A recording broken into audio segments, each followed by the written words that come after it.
70th birthday. What about a round of applause there for that one? Lots of love comes in from Lauren. And Johnny, have the best day, Mom. 70th birthday today. Well, it's that time we're going to be handing over to Greg Hughes. He should be, I'd say he's eating croissants and having a cup of tea. Maybe a cup of coffee. This morning he's... Coffee, is it? Yeah, I guessed right there. With a chocolate chip cookie. You're joking. I swear to God, Gooch. Proper fresh ones too. Will you keep me one for tomorrow? No, they're all in my belly. I can give you one tomorrow, but it won't be pretty. I don't want it. No, I don't need no pretty cookies coming from your belly. Thanks very much. Come here, you're live today from the Radisson Hotel. We're live from the Radisson Hotel. It's business as usual, but we also have some great interviews with some of the folks down here. The Letterkenny Community Health Forum, they're hosting a Health and Wellbeing Event in the Radisson. It's free for anyone to call in. There's great talks about various issues, which we'll highlight to listeners a little later on. But we are sitting here. You'll not miss us. We're purple and we're large and we're in the corner of a room as you walk into the conference centre. So we're excited. We're looking forward to it, Lee. Yeah, are you streaming it live on Facebook as well as normal? We are literally live right now as we speak. Lovely. Okay, yeah. Did you fix your hair for today because you're in public, I did, yes. My hair is looking... Well, I spit and polished, did me. Lovely, yeah. Lovely. All right. Lovely.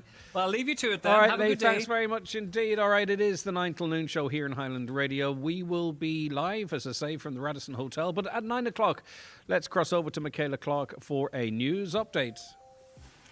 Thanks, Greg. Good morning. Sinn Féin is denying it covered up the real reasons for the resignation of a senator who sent inappropriate text to a 17-year-old boy. Niall O'Donnell left Sinn Féin last year because of the text, having said at the time it was for health reasons. The party says it didn't reveal the truth to protect the former senator's ongoing mental health issues. Separately, former Sinn Féin TD Brian Stanley is accusing Mary Lou MacDonald of abusing Dáil privilege by speaking about a complaint made against him, which he refutes. Donegal Deputy Pearse Doherty says the only person who can clarify the nature of this complaint is Brian Stanley himself. Brian has said stuff like kangaroo court. Brian was represented by a solicitor and a barrister at the hearing of the inquiry. Brian is the only person who can bring this information to the public light, or the complainant, and maybe he should do so. The need for additional harbour masters at Donegal piers has been highlighted. Councillor Martin McDermott says the current model with only one harbour master in place for Inishowen is inadequate to ensure proper management and safety of piers. A council spokesperson says ways to fund an additional harbour master will be explored. Councillor McDermott says efforts must be made with the safety of pier users at the fore.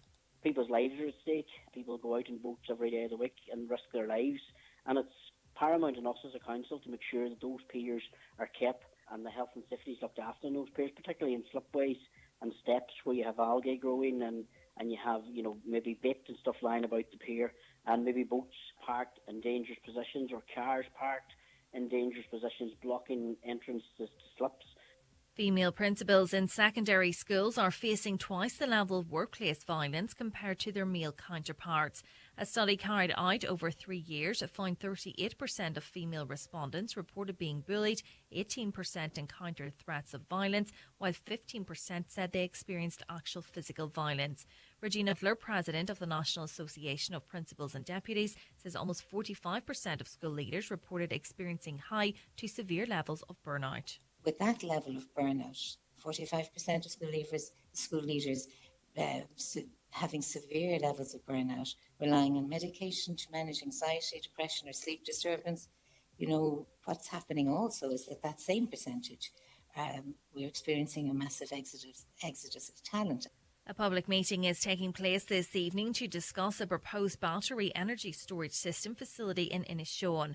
There's concern over the impact Future Energy Ireland's Ballynahoan energy storage development on Grantia Road near Buncrana will have on the local environment.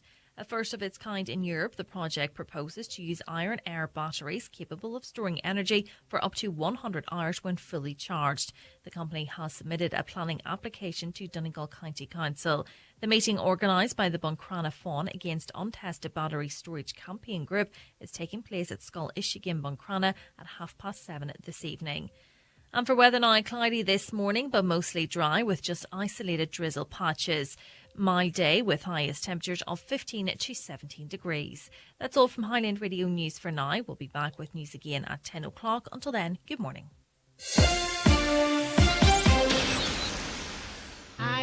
Ever considered what a farmer, a retailer and an ice cream van owner have in common? They all rely on this planet. Every business does. That's why AIB is here to help. Our Green Living Hub has the practical knowledge and support businesses need to become more sustainable. Search AIB Green Business to find out more. AIB, for the life you're after. Allied Irish Banks plc is regulated by the Central Bank of Ireland. And now, it's time for the talk of the Northwest, the 9 to Noon Show with Greg Hughes on Highland Radio. Hello and a very good morning. You are very welcome along to the 9 till noon show. It's Wednesday the 16th of October 2024, 4 minutes past 9, and we are out and about today. We're broadcasting live from the beautiful Radisson Hotel here in the heart of Letterkenny. A big thanks to Paul Byrne and all of the team for firstly having such a beautiful facility here, but also being such great hosts to us this morning. It is business as usual, though we'll be featuring some guests from this event, so hopefully plenty to keep you informed and entertained over the next 3 hours. And I'll just give you an idea as to how you can stay in touch with us. Your WhatsApps and texts come into us on 086 60 25,000, 086 60 25,000. If you want to give us a call, it's 07491 25,000. And as always, your emails come into us at comments@highlandradio.com. But you can also come and say hello to us. This event is open to the public. It's very informative. It's for people of all ages. It runs from 10 until 3. There's a series of great talks from 11 o'clock. We'll tell you about that in a moment. Things focusing on, I suppose, dealing with alcohol, smoking cessation, mental health, short, sharp, not decent, but interesting talks taking place over the next number of hours down here. As I say, that kicks off about 11. But come down here from 10. There's plenty of tea and coffee knocking about as well. The aim of this event is to raise awareness of services that are available in this area for the public, no matter what their age. So it's an important message, and we look forward to spreading that message a little later on. Don't forget, as always, you can watch the show and all of our guests as they join us. We are streaming live on YouTube, so you can watch at home if you're there on your smart TV or your Fire Stick. Just type in Highland Radio Ireland. We're across Facebook as always, and on the X platform as well. And also you can click watch live on the website. I often don't mention that, but that is also an option there for you. Right, okay, so let's have a look at the newspapers this morning. And all the nationals don't make for very pretty reading if you're a Sinn Féin supporter, it has to be said. I mean, I think there is a decent level of scrutiny of the party given the controversies that's happening. That being said, there does seem to be an element of journalists that have been waiting in the wings, perhaps don't see jobs with Sinn Féin after the next general election, that have the teeth and the claws out. But that'll become apparent. I won't read it all because there's other stories there as well, but you'll see in a moment. All right. Staying with politics, though, the Finn Valley Voice, Charles Ward is a 100% Redress Party candidate in the general election. Charles Ward has been announced as the candidate representing the 100% Redress Party in the upcoming general election. Earlier this summer, Mr. Ward participated in the local elections for in the Lifford Stranraer district, where he received 860 first preference votes. He was eliminated during the fourth count, ending. I can't actually read that at all because the writing's so small and it's so dark in here. But he ended with around about, 985 votes, I think is what it's saying. Let me have a look here. I'll switch my torch on. 985 votes. It's an interesting one. It's a toughie, and it's one I've kind of speculated on this show about in the past, in that who's going to be advantaged or disadvantaged by the 100% Redress Party running a candidate. The bottom line is that Fianna Fáil and Fine Gael have amazing support in this county, and some would say rightly so. A lot of people are doing okay at the moment.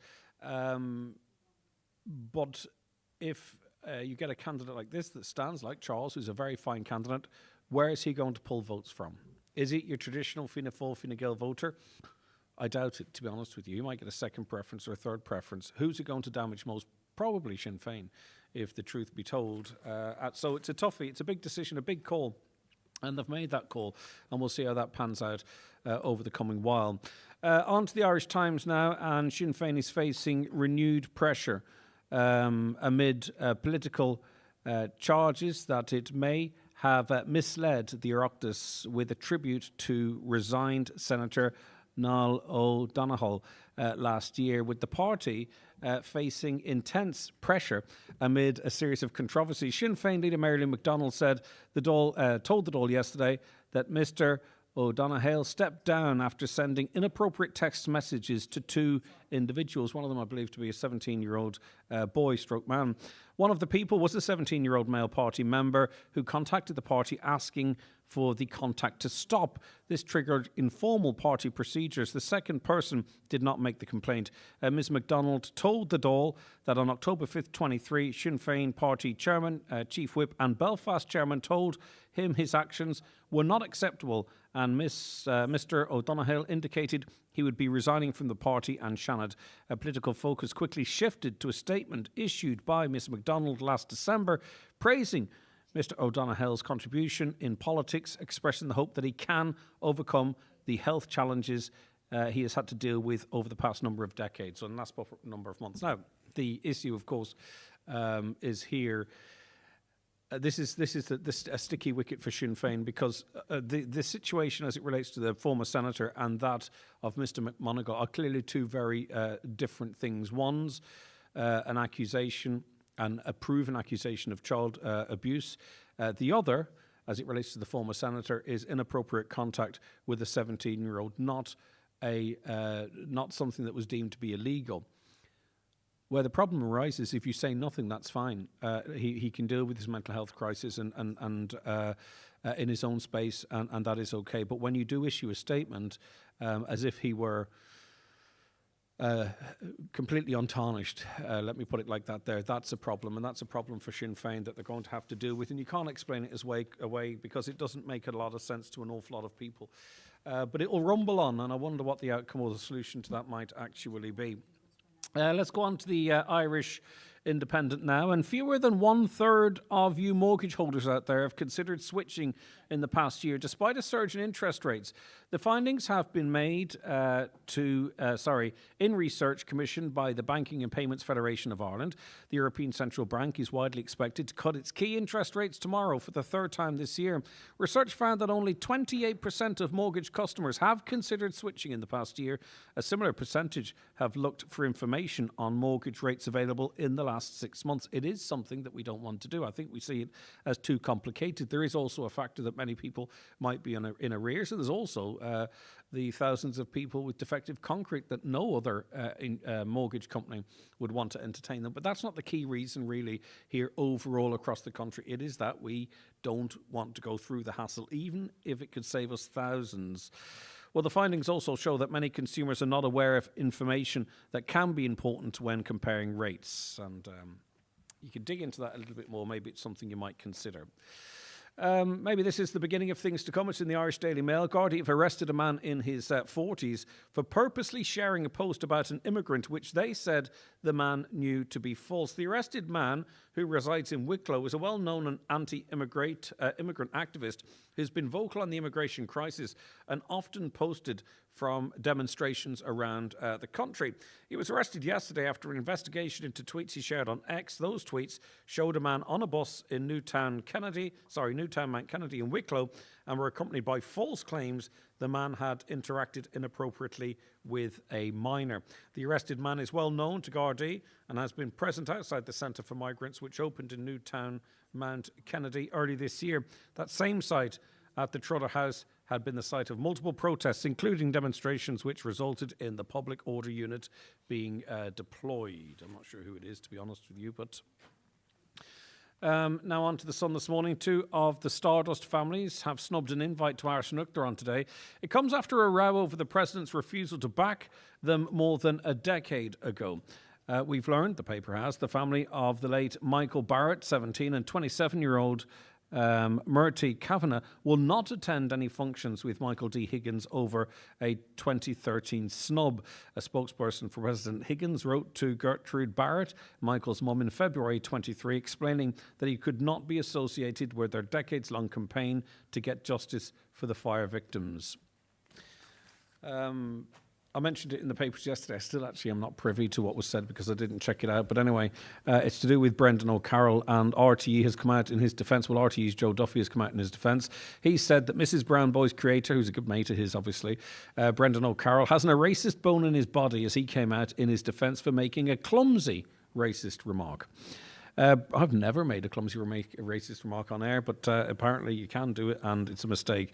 Brendan found himself in hot water with the BBC after the broadcaster had to pause rehearsals of the upcoming Christmas special to investigate a racial term that was implied.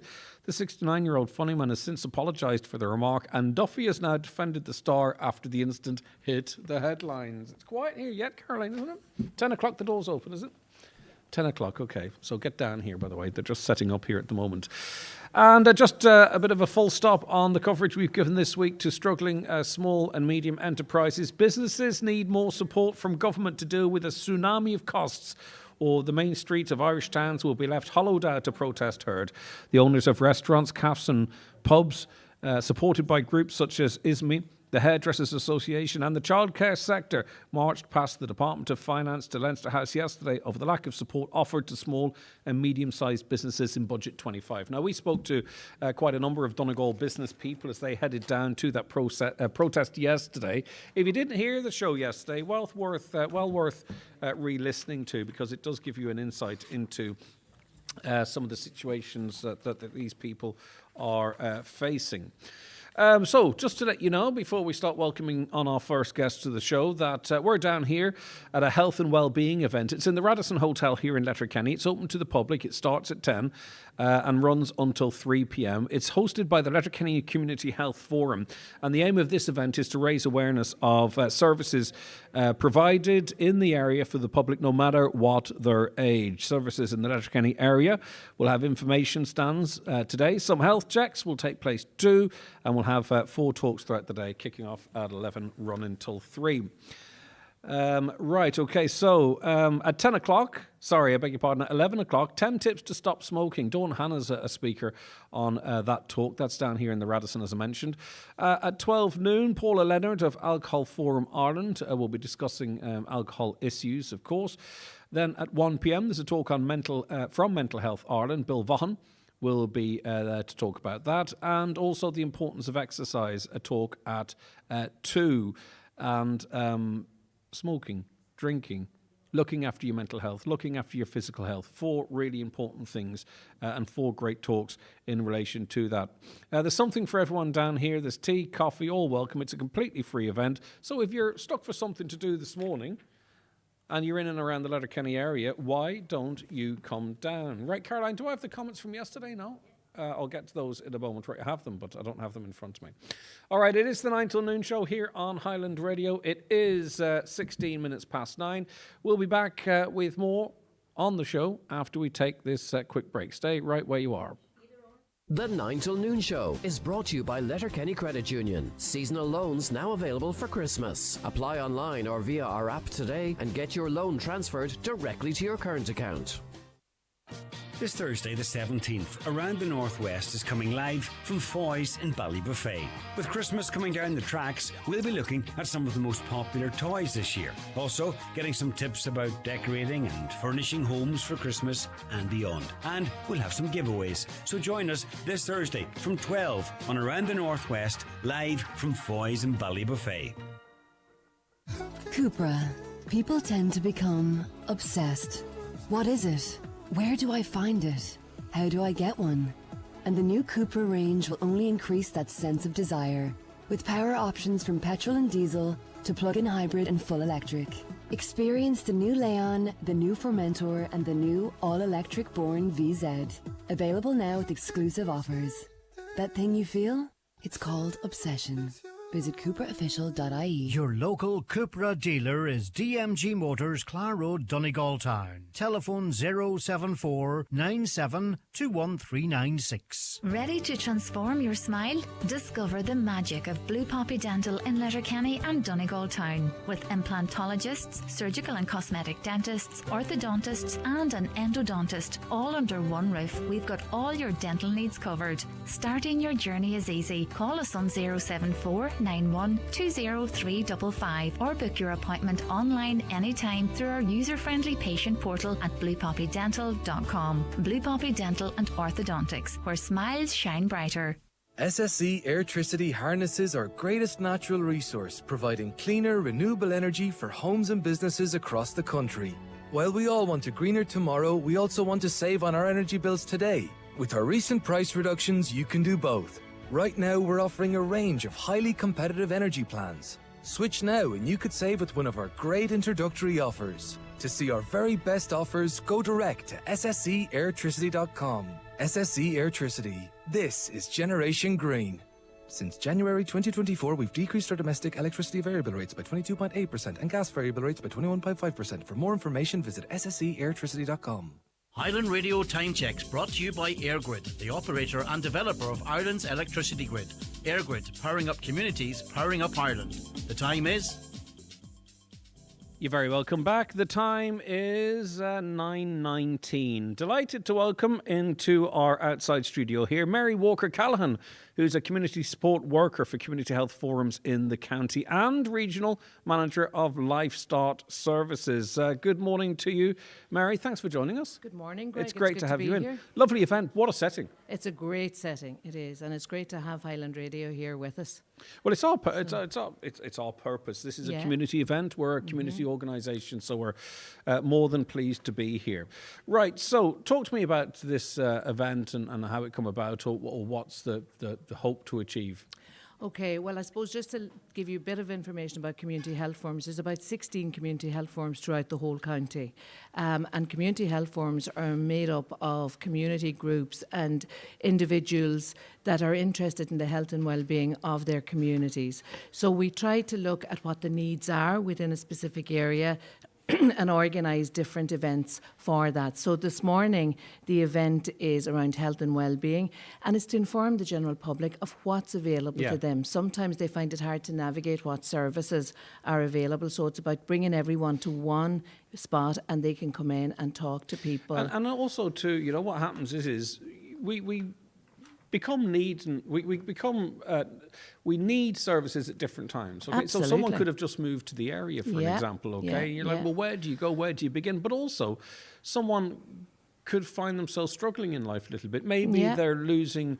Maybe they're losing a bit of mobility. You know, maybe they're just feeling down. And they go, well, where do you even begin to get support for that type of thing? And that's what this event is about, connecting those people. It's about you can walk in here spots. and it's a completely judgment-free zone. Absolutely. So sit in the back or sit wherever you like and get the info. Yeah, like the information is trying to bring everyone together, and no matter what stage in life you're at, there's something there for everybody, and it's about finding out that information. We've a lot of new communities as well, as you've just said, in the area, people that have just moved, so they haven't a notion what's available to them.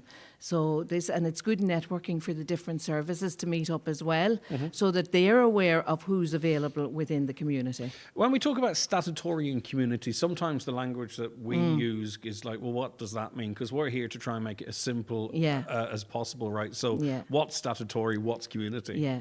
Well, I suppose we have an awful lot of community services here today. So you mentioned Lifestart already. We have Springboard, we have the Donegal Youth Service, the Intercultural Platform, and many, many more. And then you have people from the HSE and from TUSLA, so they would be the statutory organisations that would be, and the County Council that would be having displays here today. Right, so what time is it now? 22 minutes past 9. It really doesn't get started till 10 o'clock. The talks don't begin at 11. So let's talk to those people in Letterkenny, in and around Letterkenny. Everybody's welcome. Call down. Everybody is welcome. It doesn't matter who you are, what your age, there's something here for everybody. And if they're finding it difficult to navigate services or to know where to go, this is the place to come to today, where you can find out information. And if we don't have the information here, we will find it out for people. Yeah, some of the talks that are upcoming, and they're nice and short too. They are. Sometimes these things can go on too long, but that's not the way it's been designed, and it hits on quite a few important points. There are still many people who smoke and want to get rid of it out of their lives. Smoking, I want to say smoking stroke vaping at this stage.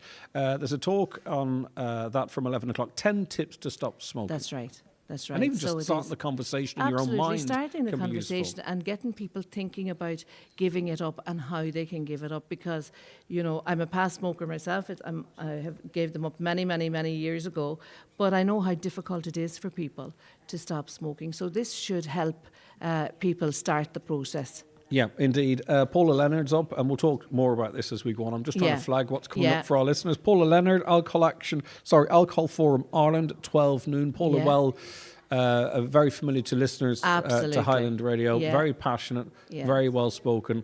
Very to the point and precise. Absolutely. And again, she's just going to support people around, you know, if they have any issues around alcohol or substance misuse, just to support them around that and how to deal with it. The next 2 hours are two separate topics, but two intrinsically linked topics as well, that being mental health and exercise. Bill Vaughan speaking from 1 o'clock. Yes, absolutely. And Bill is absolutely fantastic. And it is just around how we look after our own mental health and what we can do to help ourselves. And as you say, exercise is very important. Now, unfortunately for us, the person that was to come to speak about exercise is not able to make it today. Well, hold on a second. So, last minute substitutes. Well, absolutely, Greg. If you can do it, I think brilliant.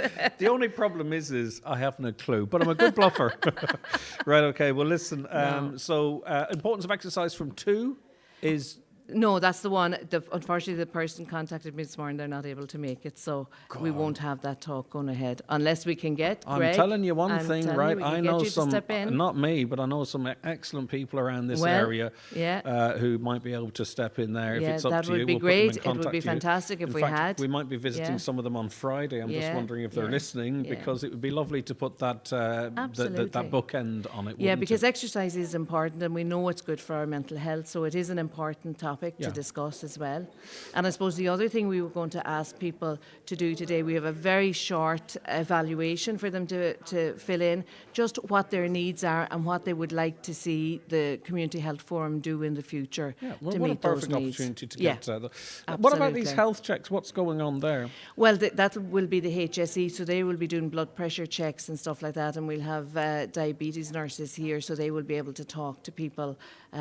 So it's just an opportunity when people come in if they want to get their blood pressure checked. And blood pressure checks is not something to be afraid of. It is absolutely deadly, but it is so bloody treatable. It's so important. So treatable. And so treatable, over half of us over, 40 or 50, have high blood pressure. It's a silent killer, but it is so treatable. It's not something to be afraid of, which I'm slowly but surely trying to learn here. Absolutely.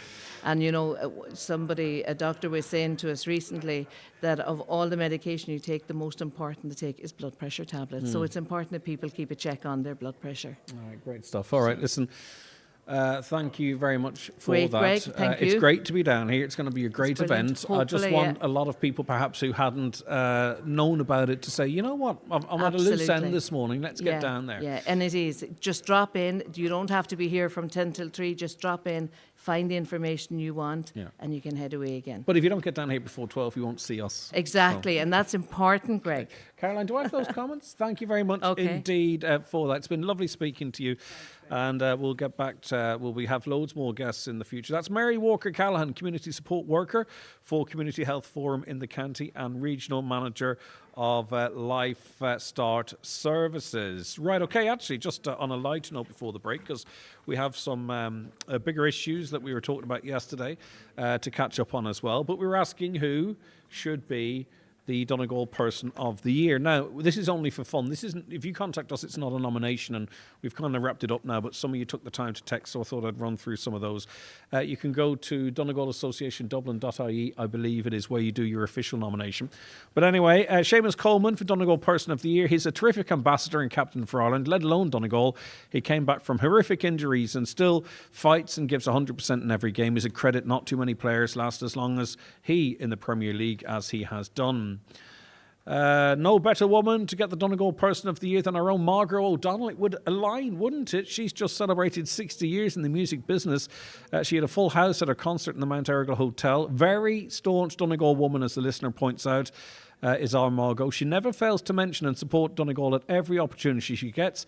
It would be the icing on the cake in her celebration year to be nominated for it again, as I know she won it in 2007. Oh, she's already won it. Well, Margot can't get greedy. either. Okay. If she's already got it, well, you only need it once, folks.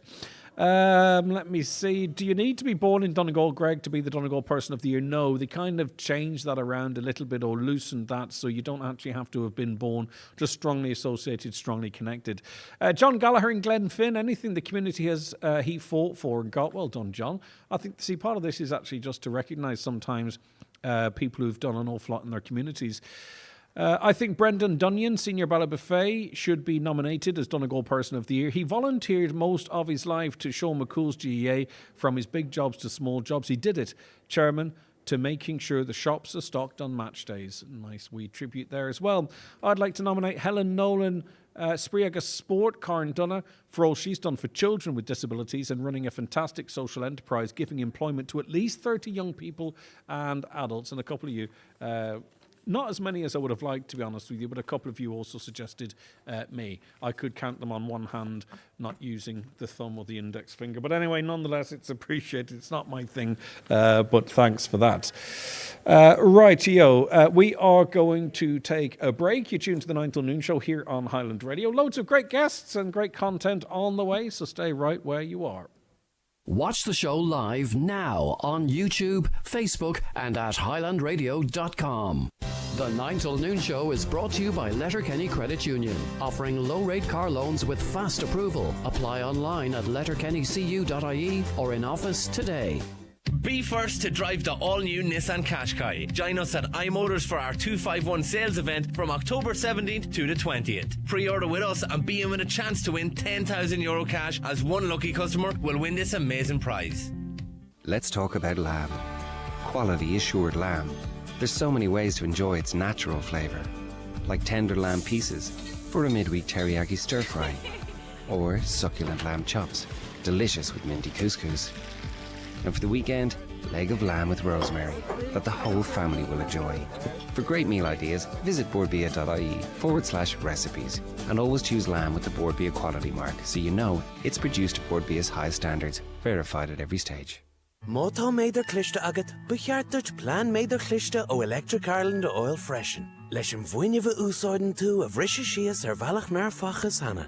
Ón chas, cócaracht, sailsiú agus tile, foi amach an méid bhuiineh úsáidan tú. In aine húra, an lei agus an cinál faras atá I gceist. Ag déanamh an úsáid níos soléire agus saoil níos giile. Le plan méidir cliste ag electricireland.ie. Is go méidir cliste bheith agat, téirmí agus cinílacha a bhaim. PDO thread lifts and skin boosters, which rejuvenate the skin by improving facial contours, lifting and tightening the jowls, neck, cheeks and eyebrows, are available at Genesis Aesthetics and Skincare Clinic, Gweedore. To choose the right aesthetic treatment for you, contact Mary Ferry, your aesthetic practitioner. Also offering fat-dissolving treatments, dermal fillers and laser treatments for all skin conditions. Hair and makeup packages also available. Genesis Aesthetics and Skincare Clinic, Gweedore, 07495 32575. I'm making a move. Looking for real choice? Leave diesel behind and make the move to Toyota Hybrid Electric at Kelly's Toyota Letterkenny and Mount Charles. World-leading hybrid electric technology, lower emissions driving, with the widest choice of hybrid electric models from Ireland's best-selling car brand. With flexible payment options available, make the move today at Kelly's Toyota Letterkenny and Mount Charles. Toyota, built for a better world. Right, you're very welcome back to the 9 till noon show. We're joined on the programme now by Fine Gael Councillor Manus Boyle. Good morning to you, Manus. Thanks for joining us. Good morning, Greg, and thanks for having me on. And before we start, I really want to thank you for always getting up the fishing industry and fairness. You're very good to give us the time on the air. Thank you very much. No, that's incredibly important. You are, I suppose, intensifying, reiterating your calls for a total ban on Norwegian fishing vessels in Irish waters. So before we talk about that, paint a picture for us, in terms of Norwegian fishing activity in our waters. I suppose, the pull, what they're catching, where it's being landed, just so we have a sense of what's happening on the ground right now. Well, Greg, it has yet to start, but I mean, what happened last year, you've seen these big Norwegian trawlers that can carry maybe 3,000 tonne at a time of blue whiting, a big armada, maybe 25 of them or more, coming down into Irish waters and catching fish and taking it home, and that they didn't take it home for human consumption, you know. So, I mean, it's really, it's time to call stop to this. It's a real big problem, and it's getting worse, and I think it's just time, along with the fisheries representative, we just call stop, and we have to get some kind of a plan here going forward that this be stopped once and for all. It is problematic, though, isn't it? Because we are part of a club. We've signed up to that club, and we sort of have to take their rules. And every time, you know, renegotiating of quotas and what happens comes around, it's the same old story. But it feels like the Irish fisherman's disadvantaged. What's going to change this time round? Well, I feel that we are making progress. I was out in Brussels last week. I was out with all the fishing representatives, and we had great talks out there with all our MEPs. Basically, we're trying to educate them, you know, what a massive fish bowl we have of Ireland. And, I mean, it needs to be nurtured and looked after. It can't be overfished. And we had a meeting that day with the Commissioner-designate, which we put our point across to very hard, that, I mean, this can't be... this has to be looked at right away. It can't be kicked down the road like everything else. I mean, Brexit, we lost 26% of our mackerel quota over Brexit, and now the scientists is coming in telling us we're going to lose 22% this year. I mean, nobody can sustain them cuts. The big issue here is the big issue quotas and catching extra fish, and here's us doing it right, and we're being totally robbed blind. You know? Well, that's what I was going to say to you, Manus. I mean, you know, there is a sense that there's overfishing going on, and there's a serious lack of enforcement in relation to that. And whilst, you know, these vessels might have quotas for certain fish that they're overfishing, but also the manner in which they fish, what impact is that having on other species? And all the while, the Irish fisherman stands on the pier with their hands in the pockets, looking at as to what's going on. It's incredibly frustrating. My concern is though this has gone on so long that it's almost beyond recouping, because I know fellas have the boats there, have limited quotas, and they can't get anyone to work on the boats because the young fellas, the young girls, but mostly young fellas, weren't prepared to hang around waiting for a job. No, I totally agree with you, Craig. I mean, we're balancing now, and I mean, if the scale's tipped anymore, the Irish fishing industry is just going to go a bit decimated. You know, nobody can. I can see it here in Killybegs. I mean, my friend Gabriel Bresson owns the filling station, and as you come into Killybegs, and Gabriel can tell me before I get to Killybegs in the morning if there's fish in the town or not. I mean, we were lucky yesterday. We fished the day, and yesterday and today, and it's great to see the buzz around the town. But that's no good. I mean, after this week, all the mackerel's going to be landed. Yeah. I mean, what's people going to do for the other 3 months of the year? I mean, we're working average about the factories are working 30 days a year. I mean, it takes people to run the factories, and in fairness, we have great groups of workers here that are used to working hard and doing it Saturdays, Sundays, and no crabbing, you know. Mm-hmm. And I mean, that's all going to be gone. Even in my own industry, we loaded one boat this year. Wow. Where we used to have 75 men employed, we loaded one boat this year. I have 3 men now. So that just goes to show you the reduction in the last 3 years, what's been going on. And like I called the public meeting 3 years ago, and over 300 people turned up. We couldn't see this coming, and we asked for help, but we got no help, and that's been honest. How narrow is the window? In other words, how long do you think we have to save what's left of the fishing industry? I think we have from now to Christmas. If we don't get it, an emergency quota landed, given to us, or try to keep the industry alive, we're in deep. That's going to be the end of it. I mean, I hate to say that. I'm positive. I'm out there fighting every day, and I think, you know, my ways of working is keep all doors open and try and work with people to see, can we get something here that will sustain it. I mean, they're talking about reform of the CFP. Greg, being honest, that's going to take 5 years. We don't have 5 years. We don't have 5 months. Yeah. It's time now for action, and basically that's where it's great to see that all the POs are united and we're going in the one way. And I mean, that itself tells a story that everybody is going the one way, and we're all saying, listen, it's not just Manus is giving out about, it's everybody else, which is brilliant, I think. Okay, listen, Councillor Manus Ball, thanks for your time as always. I do appreciate it. And thank you for your support, Greg. I really appreciate it. Yeah, no, it's an important issue, and we have to platform all important issues. Take care of yourself. That's Councillor Manus Boyle there. Right, okay. We're broadcasting live here from the Radisson Hotel in Letterkenny. Beautiful, beautiful hotel. Thanks to Paul and all the team for giving us a great welcome. If you want to come down here for this special event, it's a health and wellbeing event. It's being run by the Letterkenny Community Health Forum, but there's something for everyone here. And I'm just going to run through some of the organisations that are represented here, just to give you a sense of that reality. The Donegal Travellers Project, the Irish Wheelchair Association, Letterkenny Community Development Project, Donegal County Childcare Committee, Letterkenny Women's Centre, the HSC, St Vincent de Paul, Primary Care, Social Welfare, Social Work Services, Livestock Services, Intellectual Platform, Fostering through TUSLA, Donegal Youth Service, Mental Health Ireland. So do you get where I'm coming from? If you come down here, these are the stands and conversations that you can have, which I'm sure you'll find useful.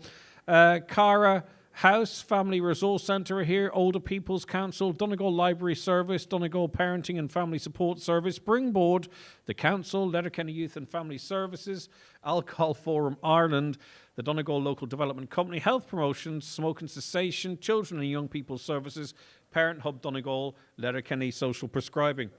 I mean, who's not here? Everyone's here. The only people that aren't here just right now is you. Get in here, doors open at 10, beautiful setting, tea, coffee, loads of information. And we are here as well, broadcasting. You won't miss us. We're here as well, broadcasting from now until noon, as you can imagine. Right, Anne-Marie Boner is Fostering Recruitment Coordinator covering the West and Northwest, and joins us in our studio here now. Anne-Marie, lovely to see you. How are you keeping? Good, thank you very much. Great Thanks to have for you allowing. on board. Right, why was it important, do you think, for you to come here, accept an invite to be here? Well, just to create the awareness, we're actively recruiting foster carers throughout Ireland at the moment. I'm specifically in the West and the Northwest area. So we need foster carers from all cultural backgrounds, a diverse range of foster carers, because we do have a big shortage at the moment. An awful lot of effort by the likes of yourself and your colleagues have been out there to get the message across. We've spoken to numerous fosterers, I suppose, who have come on and spoken about how it can be challenging, but how it can be rewarding and why they do it. And it's different people with different backgrounds. Is that reaping a reward, or are we maybe facing into a more difficult issue where fostering is not people aren't really considering it? No, we are reaping rewards certainly this year, because there's more of an awareness. We had our launch in Bloom, which was at the beginning of June, and that created a big awareness throughout the country for us. So we're hoping all of our activities, our engagements are creating the awareness. But we're just not getting enough foster carers of what we need at the moment. The demand is still higher than the amount of foster carers that we have. And I suppose we just need to create an awareness as well of the different various types of fostering, with the long term, short term, there's emergency, there's respite type of foster caring as well. So it's not the full commitment that a lot of people, I suppose, expect or think it had been in the past. Yes. There's a lot of myths as well, I suppose, of an upper age limit. There is no upper age limit. We do ask foster carers to be at least 25 years old, but I suppose a lot of the myths that are out there, a lot of the traditional type of foster carers, that's not sort of where it's at now. In fairness to the public, you can understand why they might have a preconceived notion of what fostering is. Of course, this country is becoming more diverse, and obviously children that require foster care are going to be different, and presumably, as best as is possible, you try and match your child with a foster family that gives it the best continuity, because it's all about really getting children back to their families, hopefully in a safe way. So you're casting the net wide as it relates to who you're inviting to sort of have a conversation about fostering. Exactly, yes, yeah. We do a lot of online national sessions tonight. We had one last night. They happen about twice a month, so people are very welcome. I'll give our website details, which is fostering.ie, and you can go on and register your interest and then attend an information session as well, where you're free to ask questions. It's about an hour long, roughly, and there's no commitment at that stage or anything. You're just basically going on to listen to information. If at that point you do feel it may be something that suits you now or maybe in the future, there's a free phone number then to call to our national inquiry line, and you can proceed that you're put in touch then with a social worker, and they would go through some questions with you. Again, at that point there's no commitment or anything. You're just getting a feel for it to see would it be the right fit for you and for your family at this time. Yeah, and I think it's important to point out that there's a great deal of support throughout the whole process. I mean, what you're talking about there is ensuring that no one rushes into anything, that maybe emotion can help make a decision. I'm not saying that's the case, right? Yeah. But you're there to sort of ensure that that doesn't happen. And then if we get to a point where someone becomes a fosterer, there's a rigorous assessment process as we can as imagine. well. And people should never be afraid of that, or guard No, of it for not that at matter. all, It's no. there to protect you and the child. But then there's also supports whilst you're fostering, Continually. and financial support as well. Financial support, which is actually going to increase in November as well. It's going to up €50 a week for the different age brackets. So you have your own social worker as a family. The child is their social worker. There's all the therapies, all of such OT, speech and language, all of those therapies are available as well for the child based on whatever the needs may be. I suppose to go back to the assessment process as well, the matching process is so important, that the child is matched with the right family, and that's, I suppose, why we need a big bank of foster carers as well, so we can ensure that the so child... people with different religious, cultural backgrounds is what we're talking about. We are, There's no point circling around the words. That's Yeah, what we're talking about. we here. are, yeah. Yeah, because there are children coming... diverse, diverse themselves, yeah, okay, of course, and that makes a great deal of sense. And a range of needs as well. Of course, yeah. So also, you can call down here, by the way, if this is something you're interested in. Anne-Marie Boner and her team are here. Maybe this could be your first engagement in that regard, but as you say, there's lots of supports online and elsewhere. Right, so just direct people to that website once again. So the website, the dedicated website is fostering.ie. Our free phone number is 1-800-226-771, and our email is tusla.fostering@tusla.ie. And I have spoken in the past to people that have said, I wouldn't mind fostering in the future, right? But I think that's as far as they've taken it. I think it would be very interesting if people who are maybe that way inclined somewhat to reach out and pursue it, see if it's something for you. Because as you say, the short term, medium term, long term, there's different needs to be met. A weekend option, there's so many different options. So Okay. we'd really appreciate it, and we appreciate the opportunity. No, Thank hey, you. listen, it's so important. Anne-Marie Boner there, thank you very much indeed. You are tuned to the 9 till noon show here on Highland Radio. Good morning to Beth, watching the show on Facebook. Good morning to you. Dolores, ever present, nice to have you there. Mike there, good morning, Mike. You recently popped up. I think you're a recent adopter to the show. It's good to have you on board. Kathy as well.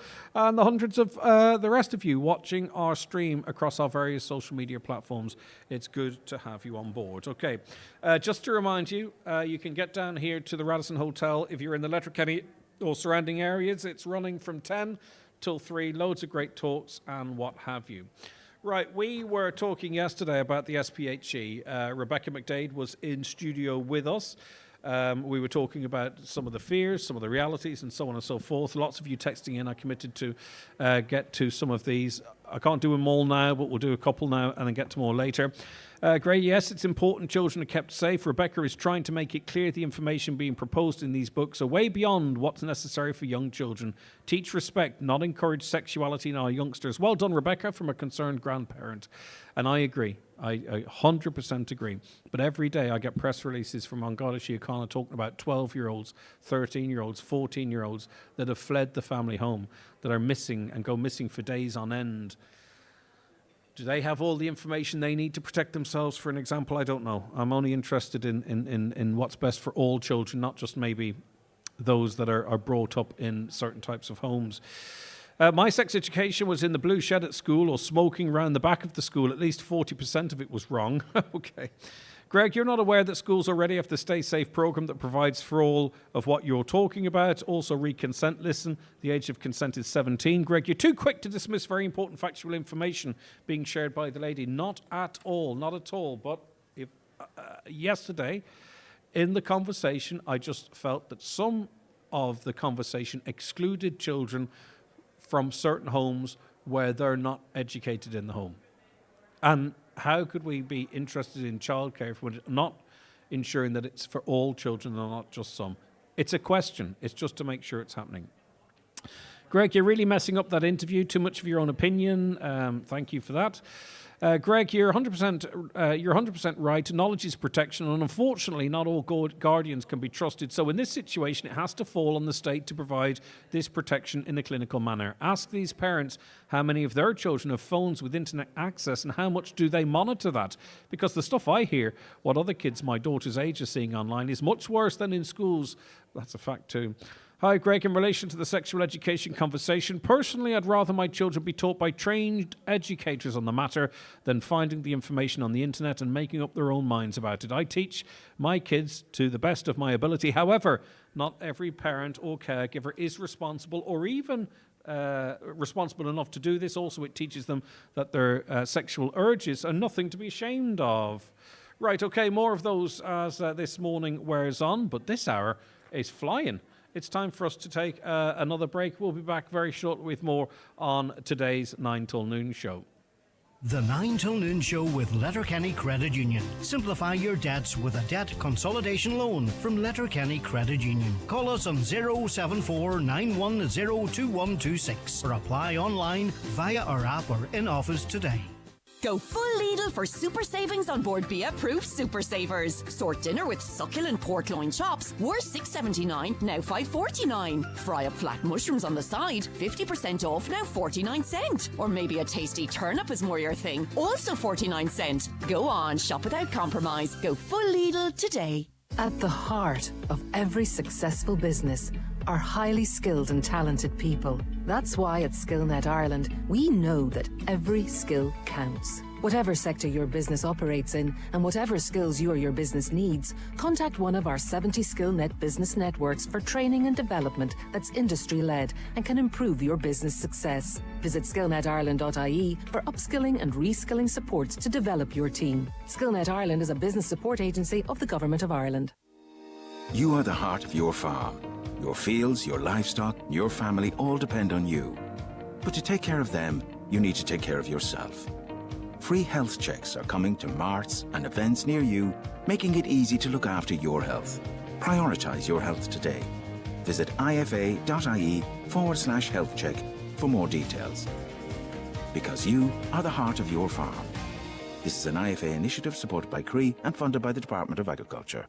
Highland Radio are planning a musical event just for you. Join us as we spend 3 nights in the luxurious Sleeve Russell Hotel Cavan from Monday the 3rd to Thursday the 6th of February 2025. You will enjoy luxury transfers, dinner, bed and breakfast and nightly entertainment with some of the very best names in country music, including Michael English, Robert Mazzell, David James, Olivia Douglas, myself Sinead Black and many more. Join us on Highland Radio's Cavan Country Getaway for just $4.89 per person sharing. Single supplement applies. Early booking advised by visiting the outlet on highlandradio.com or call us at 074 91 25,000 today. Highland Radio weather updates with McElhenny's. If you haven't started using the McElhenny's Layaway Club, it's not too late. Spread the cost of Christmas with designer gifts for the whole family. Available by phone or in store at McElhenny's Ballybuffet. Okay, cloudy this morning, but mostly dry with isolated drizzle patches. During the afternoon and evening, more persistent rain will spread from the south. A mild day, temperatures 15 to 17 degrees in light to moderate southerly winds. Very high spring tides, by the way, so be careful of that. It'll bring a chance of coastal flooding. You know yourself where it's likely. Potentially Donegal town. I've heard no warnings. Burton Port, you know the hot spots. But in the with little, not that much rain and winds quite light, hopefully we'll escape the worst of that. That being said, the weather's going to be messy for the next few days. Right, delighted to welcome into our studio here at the Radisson our next guest.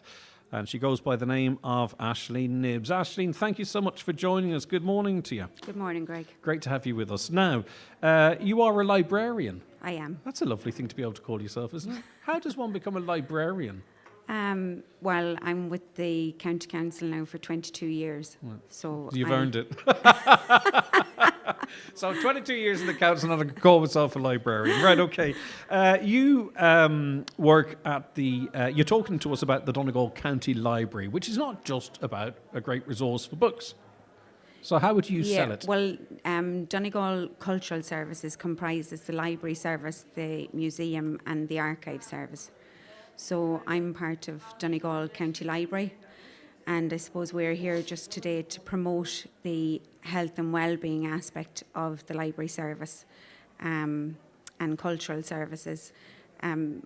People probably assume that the library service is confined to the library itself, but anybody who is a member of the library can actually access 333 libraries around the country through Borrow Box. So if you wish to acquire a book that's in Cavan Library, you can actually access it through your local library here in Donegal, and all the services are free of charge. Do you think that, and you and your colleagues do great stuff as it relates to awareness, but do you think these are underused resources, that they are, incredibly valuable, across the whole spectrum, but maybe we should start using them a bit more? Most definitely, because I think that people have a perception that the library is very much confined to a building, whereas there's so many outreach programs now and services available that were never there before, such as Borrow Box, which I mentioned. Yes. And that can be used to access books, CDs. We also do programs with learning languages online, all of which is free. We run classes in the libraries for foreign nationals learning Irish and English. We have rhyme time in the libraries for children. And we have programs such as Wayne Fest, which promote services for children and older people as well. Which has proved very, very successful of late, of course, all the time. So where are the libraries? The libraries and where are these services? Where can we access them? They're dotted all around the county, and the main one, the flagship library, is in Central Library here in Oliver Plunkett Street in Letterkenny. And then we have libraries dotted all across the county. We also have Tier centres then, which would be smaller outreach centres. We have one on Tory and we have one on Arnmore as well. So anybody can avail of the services of the library. And how do you do need with them? So how do you, so someone's listening and going, do you know what, it's a fantastic resource. I wouldn't mind pursuing maybe learning a language or some of the other interesting stuff you've mentioned.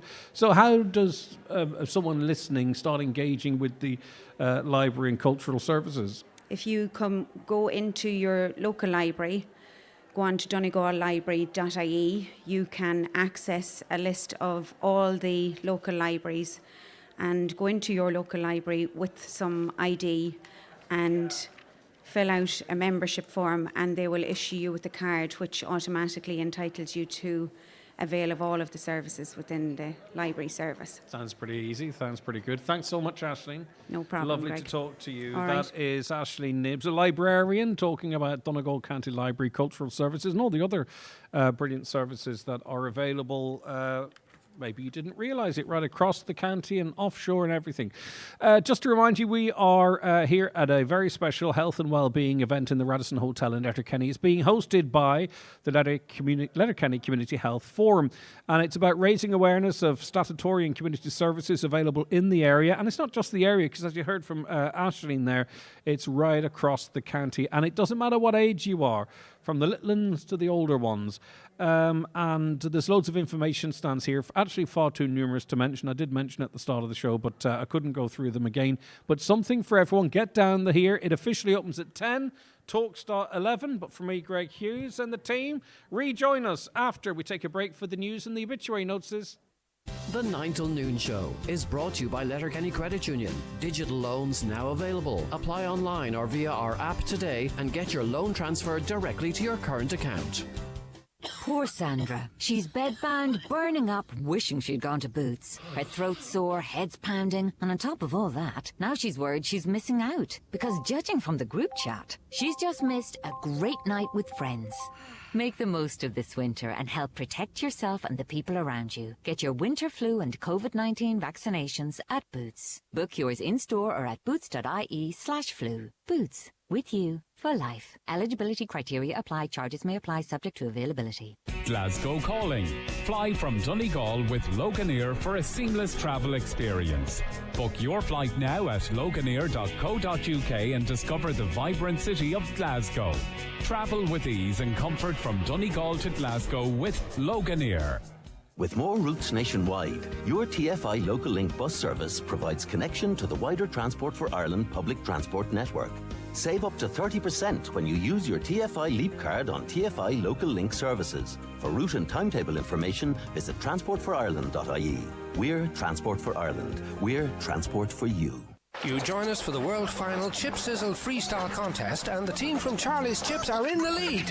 What a team, look at them go. They're coming up to the finishing pan, and once again, Charlie's Chips are the winners. Served with mouth-watering burgers, fresh battered fish, or delicious chicken. And there's a great selection of gluten-free options now also on the menu. All available to take away or sit in Tuesday to Saturday from 12 to 8. When the hunger hits, pull into Charlie's on Pierce Road, Letterkenny. Thinking of changing your floors? Why not see what Florid Letterkenny has to offer? Florid have a large selection of solid, semi-solid and laminate click vinyl wood flooring, together with a fantastic choice of parquet, herringbone flooring, all at incredible value. Don't delay. Call Florid today on 087 161 7008. From the morning routines to cosy family moments, Grant has been bringing comfort to homes for over 45 years. With our biofuel-compatible condensing boilers, heat pumps and underfloor heating, you can trust Grant to heat your home now and into the future. Think heating, think Grant. Visit grant.ie. Live, on air, online and on the Highland Radio app. This is Highland Radio News.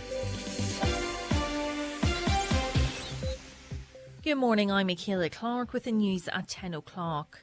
Sinn Féin's denying it covered up the real reasons for the resignation of a senator who sent inappropriate texts to a 17-year-old boy. Niall O'Donnell left Sinn Féin last year because of the text, having said at the time it was for health reasons. The party says it didn't reveal the truth to protect the former senator's ongoing mental health issues. Separately, former Sinn Féin TD Brian Stanley is accusing Mary Lou MacDonald of abusing Dáil privilege by speaking about a complaint made against him, which he refutes. Donegal Deputy Pearse Doherty says the only person who can clarify the nature of this complaint is Brian Stanley himself. Brian has said stuff like kangaroo court. Brian was represented by a solicitor and a barrister at the hearing of the inquiry. Brian is the only person who can bring this information to the public light, or the complainant, and maybe he should do so. Donegal and Derry need to be promoted as one. That's according to the new chair of the North West Development Group. Councillor Sandra Duffy says strides have been made by the group over the past 10 years to address regional imbalance, which must be sustained into the future. She says work needs to be done on the back of recent major government announcements to ensure the North West continues to thrive. We have seen in recent weeks from the Stormont government that there has been a number of really key announcements around the North West, the funding of the airport, the delivery of the A5, and we need to see that same commitment now from Dublin government at addressing those regional imbalances. We have seen the growth of the ATU in Letterkenny. We have seen the growth of Letterkenny as a regional centre. So we need to just continue that work, and that is our priority. A murder investigation is underway following the disappearance of an 8-year-old boy in County Louth. Kieran Durnan went missing at the end of August and is now presumed dead. Stephanie Rohan reports. 8-year-old Kieran Durnan was reported missing from his home in Drogheda, County Louth on the 30th of August. Gardaí have carried out intensive inquiries, but he hasn't been found. In a statement, Gardaí say they can't locate Kieran, they can't identify any information on his current whereabouts, and they can't find any evidence that he's currently alive. Gardaí now believe Kieran is missing, presumed dead, and a murder investigation's been launched. TUSLA is cooperating with their investigation. Gardaí in Garda Station are asking anyone with information, no matter how insignificant it may seem, to come forward. So far, nobody's been arrested. The need for additional harbour masters at Donegal piers has been highlighted. Councillor Martin McDermott says the current model, with only one harbour master in place in Inishowen, is inadequate to ensure proper management and the safety of piers. A council spokesperson says ways to fund an additional harbour master will be explored. Councillor McDermott says efforts must be made with the safety of pier users at the fore. People's lives are at stake. People go out in boats every day of the week and risk their lives, and it's paramount in us as a council to make sure that those piers are kept and the health and safety is looked after in those piers, particularly in slipways and steps where you have algae growing and you have, maybe bait and stuff lying about the pier, and maybe boats parked in dangerous positions or cars parked in dangerous positions blocking entrances to slips. A public meeting is taking place this evening to discuss a proposed battery energy storage system facility in Inishowen. There's concern over the impact Future Energy Ireland's Ballynahoan energy storage development on Grantia Road near Buncrana will have on the local environment. A first of its kind in Europe, the project proposes to use iron air batteries capable of storing energy for up to 100 hours when fully charged. The meeting, organised by the Buncrana Fawn Against Untested Battery Storage Campaign Group, is taking place at Scoil Ishigan, Buncrana at 7:30 this evening. The No Barriers Foundation in Donegal is one of 24 community projects across the country receiving financial support from Bank of Ireland's Begin Together programme. €500,000 is being allocated to community groups, with the No Barriers Foundation receiving €20,000. The funding supports groups who are disproportionately impacted by critical issues as identified by Community Foundation Ireland and 3 ESRI data, including families and individuals living or at risk of poverty, older people, people experiencing homelessness, the LGBTQ+ community, traveller and Roma community. Weather now cloudy this morning, but mostly dry with just isolated drizzle patches. During the afternoon and evening, more persistent rain will spread. A mild day with highest temperatures of 15 to 17 degrees. That's all from Highland Radio News for now. We'll be back with an update again at 11 o'clock. Until then, you can keep up to date with the latest local news on our website, highlandradio.com. Good morning. The obituary notices for this Wednesday morning, October the 16th. The death has occurred of Daniel Mackey, Loughnagin, Letterkenny, formerly Australia, reposing at his late residence from 4 o'clock until 7 o'clock today, and tomorrow from 4 o'clock until 6 o'clock at the Eternal Light Chapel of Rest at Mountaintop, Letterkenny, where a celebration of Daniel's life will take place, which can be viewed on Pascal Blake Funeral Director's Facebook page, followed by private cremation in Lakeland's Crematorium Cavan. Family time at all other times, please. Family flowers only. Donations in lieu if wished to the emergency services, Letterkenny University Hospital and Beaumont Hospital Dublin, care of Pascal Blake Funeral Director. The death has taken place of Jerry Strawbridge, 23 Curly Hill Road, Strabane, and formerly of Ina Loch, Campsie, reposing at his home. Fiona leaving his home tomorrow morning at 9:20 for Requiem Mass in the Church of the Immaculate Conception, Strabane, at 10 o'clock. Interment afterwards in Strabane Cemetery. Donations in lieu of flowers, please, to Mary Curie, care of Quigley Funeral Directors. Family time, please, from 10 o'clock to 11 o'clock. The Requiem Mass can be viewed live via the parish webcam. And the death has occurred of Susan Morsky, Baltony, Gorta Hork.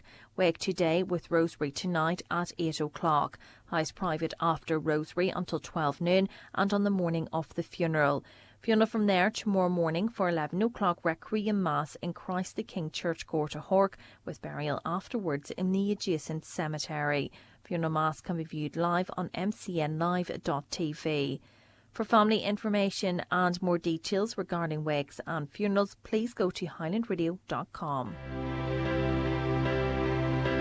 Highland Radio. At 3 Business, we've made it our business to help your business save money. Enjoy unlimited calls, texts and data, plus a free Samsung Galaxy S24 with our 3 Business Advanced plan. And all with 99% 4G nationwide population coverage. Now that's a deal you can't refuse. Sign up to 3 Business in-store or at 3.ie/business. Offer available to new business customers switching to 3 on the 3 Business Advance Plan. 24-month minimum term applies. See 3.ie. Okay, you're very welcome back to the 9 till noon show here on Highland Radio. We are broadcasting live from the Radisson Hotel, and it is to mark a very special Health and Wellbeing event taking place in this hotel. And it is being hosted by the Letterkenny Community Health Forum. Right, okay. By the way, just to let you know, you can come down here now. It's up and running now. There's tea, coffee, and all manner of things as well. And there's some talks a little later on. And there's a load of, what is there? There's a load of information stands. So who am I going to speak to, Caroline? Okay, so we'll go and speak to Mary Vaughan now. She's going to give us a run through of what's going on, what's not going on. We're going to head into a separate room, actually, which has all of these these pop-up stands. Okay, just to get a sense so you know what's going on here. Right. Mary, I didn't even realise this room was here. I know, we work very silently and efficiently, Greg. How did you go about getting so many organisations and services represented here? Well, I suppose it's through the members on the Community Health Forum, and we also have Rory Kavanagh, who's the manager with the Community Health Network. So through us all, we just got all of the services in. We contacted all the community services to ask them to present on the day. And anyone calling down here, I mean, there's something for everyone here. I know that was said in the preamble, but quite literally there is. There's something here for everybody. We have blood pressure and diabetes checks over here, and I've noticed a full line of presenters here have already lined up to have their blood pressure and diabetes checked. But I'm not doing it. Me neither. I think when we mentioned blood pressure earlier on, you gave me a look, I gave you a look. So let's call the whole thing off, right? So if people call into the Radisson, as I say, you walk through reception, you come here, this is your first door on the right, just have a wander around, have a chat and see what suits you. Absolutely, and there's loads of services that you can ask questions. You know, there's something here for everybody, and then next door to this room, we will have the talks going on throughout the day. And we actually now have somebody that is going to come back and talk around exercise at 2 o'clock. Of course there was someone going to turn up and talk about exercise at 2 o'clock. Yeah, so that's great. It's good to have that because it's so important for our health and well-being. For sure. Listen, thanks very much for that, okay? That's Mary Walker Callahan. That was just a wee visit we had into the room where all the information stands are. I mentioned them a little earlier on, and it is quite literally something for everyone, and those of you watching are getting a sense of what's happening out there. Okay, keep your texts and calls and comments coming into us if you don't mind. We are taking your comments on the normal. I'm sorry, I've just sat down. We're taking your comments on the normal contacts. Text, WhatsApp, 086 60 25,000. You can also email comments at highlandradio.com or give us a call on 074 91 25,000. The crowds are building here, which is great to see. It's always good to see these things being very well supported. Right, okay. I better get back to some of these comments on the SPHE before we take a break and welcome our guests, our next guests on. Well done, Greg, on how you handled that conversation yesterday. It's a very sensitive issue. Your questions and guidance were absolutely necessary to extract the necessary information. Look, none of us, me, politicians, community reps, whatever, we all have to be able to have a conversation to try and get to, you know, a consensus, the right outcome and all that. Greg, how do you justify your statement about a 13-year-old girl being put on the pill without following through with the fact that the child should be reported under safeguarding laws as it's statutory rape? Irrelevant, of course. Why didn't it inquire what supports or counsellors are available to send that 13-year-old to discuss the impact of sex at a young age? What age is the person the 13-year-old having sex for?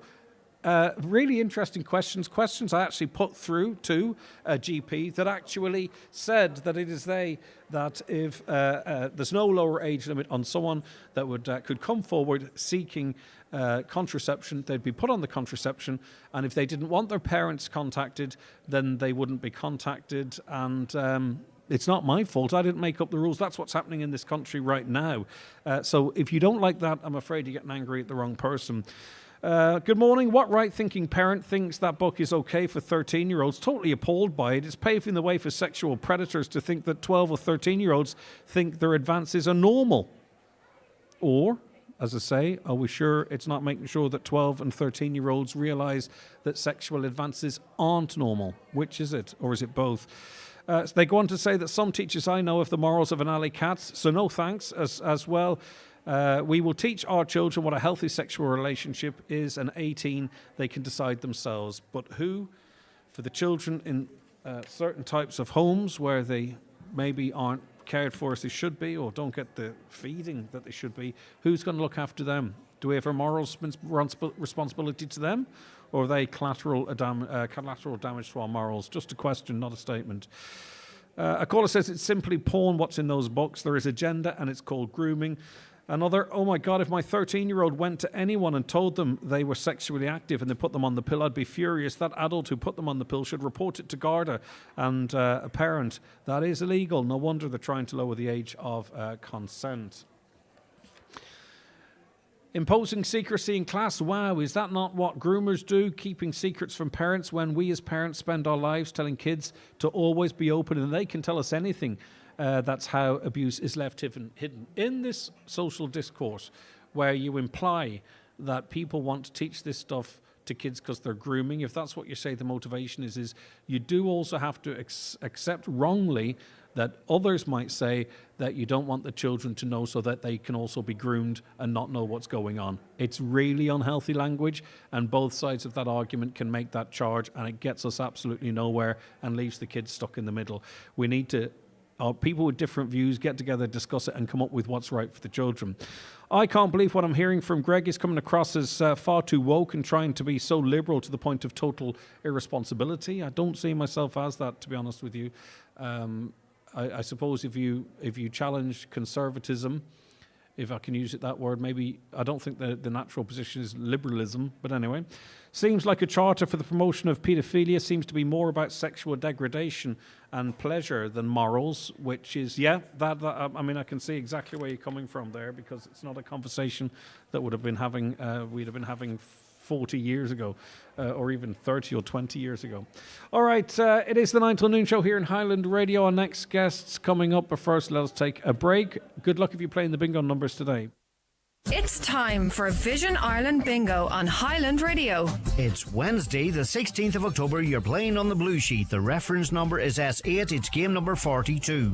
The numbers are 82, 7, 58, 72, 35, 57, 32, 71, 44, and finally 67.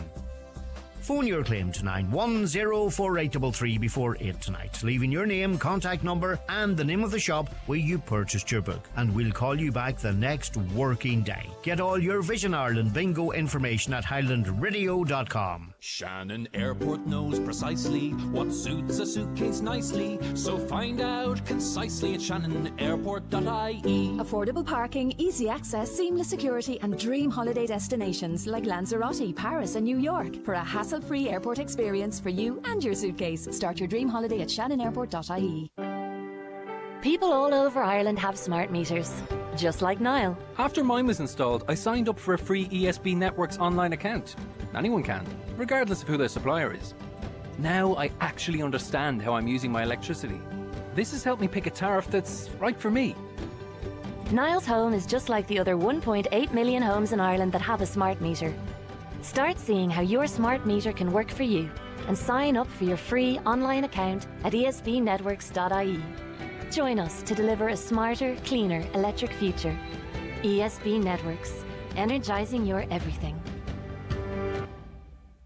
Don't miss Michael English's Dancing Weekend at the Abbey Hotel, Donegal Town from the 18th of October to the 20th. Friday it's Michael English and Johnny Brady. Saturday Michael English and Declan Ernie. And Sunday afternoon dancing to Michael English. Friday and Saturday entries €20. Sunday afternoon €15. For more, see michaelenglish.ie. The 9 till noon show is brought to you by Letterkenny Credit Union, with monster loans available up to €60,000 for all occasions. Visit letterkennycu.ie. Okay, you're very welcome back to the programme, and we are continuing our conversation on the SPHE and some concerns that are there or that aren't there. Annette Horan's education consultant with the National Council for Curriculum. Good morning to you, Annette. Hopefully you can hear me okay. Yes, good morning, Greg. How are you? I am doing fantastic. Right, okay. So I suppose, first and foremost, you had a listen, I believe, to Rebecca McDade yesterday, who her views are representative of an awful lot of parents out there. And for many, not Rebecca because she's incredibly well researched, but for many, it seems to be a lack of knowledge as to what's being taught in our schools. One of the key things that jumped out yesterday and our listeners picked up on was that there was like 10, 11, 12 books that teachers or the school can select from to teach this type of stuff to our children. Is that the case? And if so, why? Yes, Greg, that could well be the case. But our role within the NCCA, I work with the National Council for Curriculum and Assessment, and our role is to develop the curriculum. We don't have any role in creating textbooks or indeed even in vetting or approving of textbooks. And I think this is where sometimes the confusion occurs for parents, and understandably so. You know, their child comes home with a textbook in the school bag, and they're looking at it, and they assume that what's in the textbook reflects what's in the curriculum. But this is not always the case.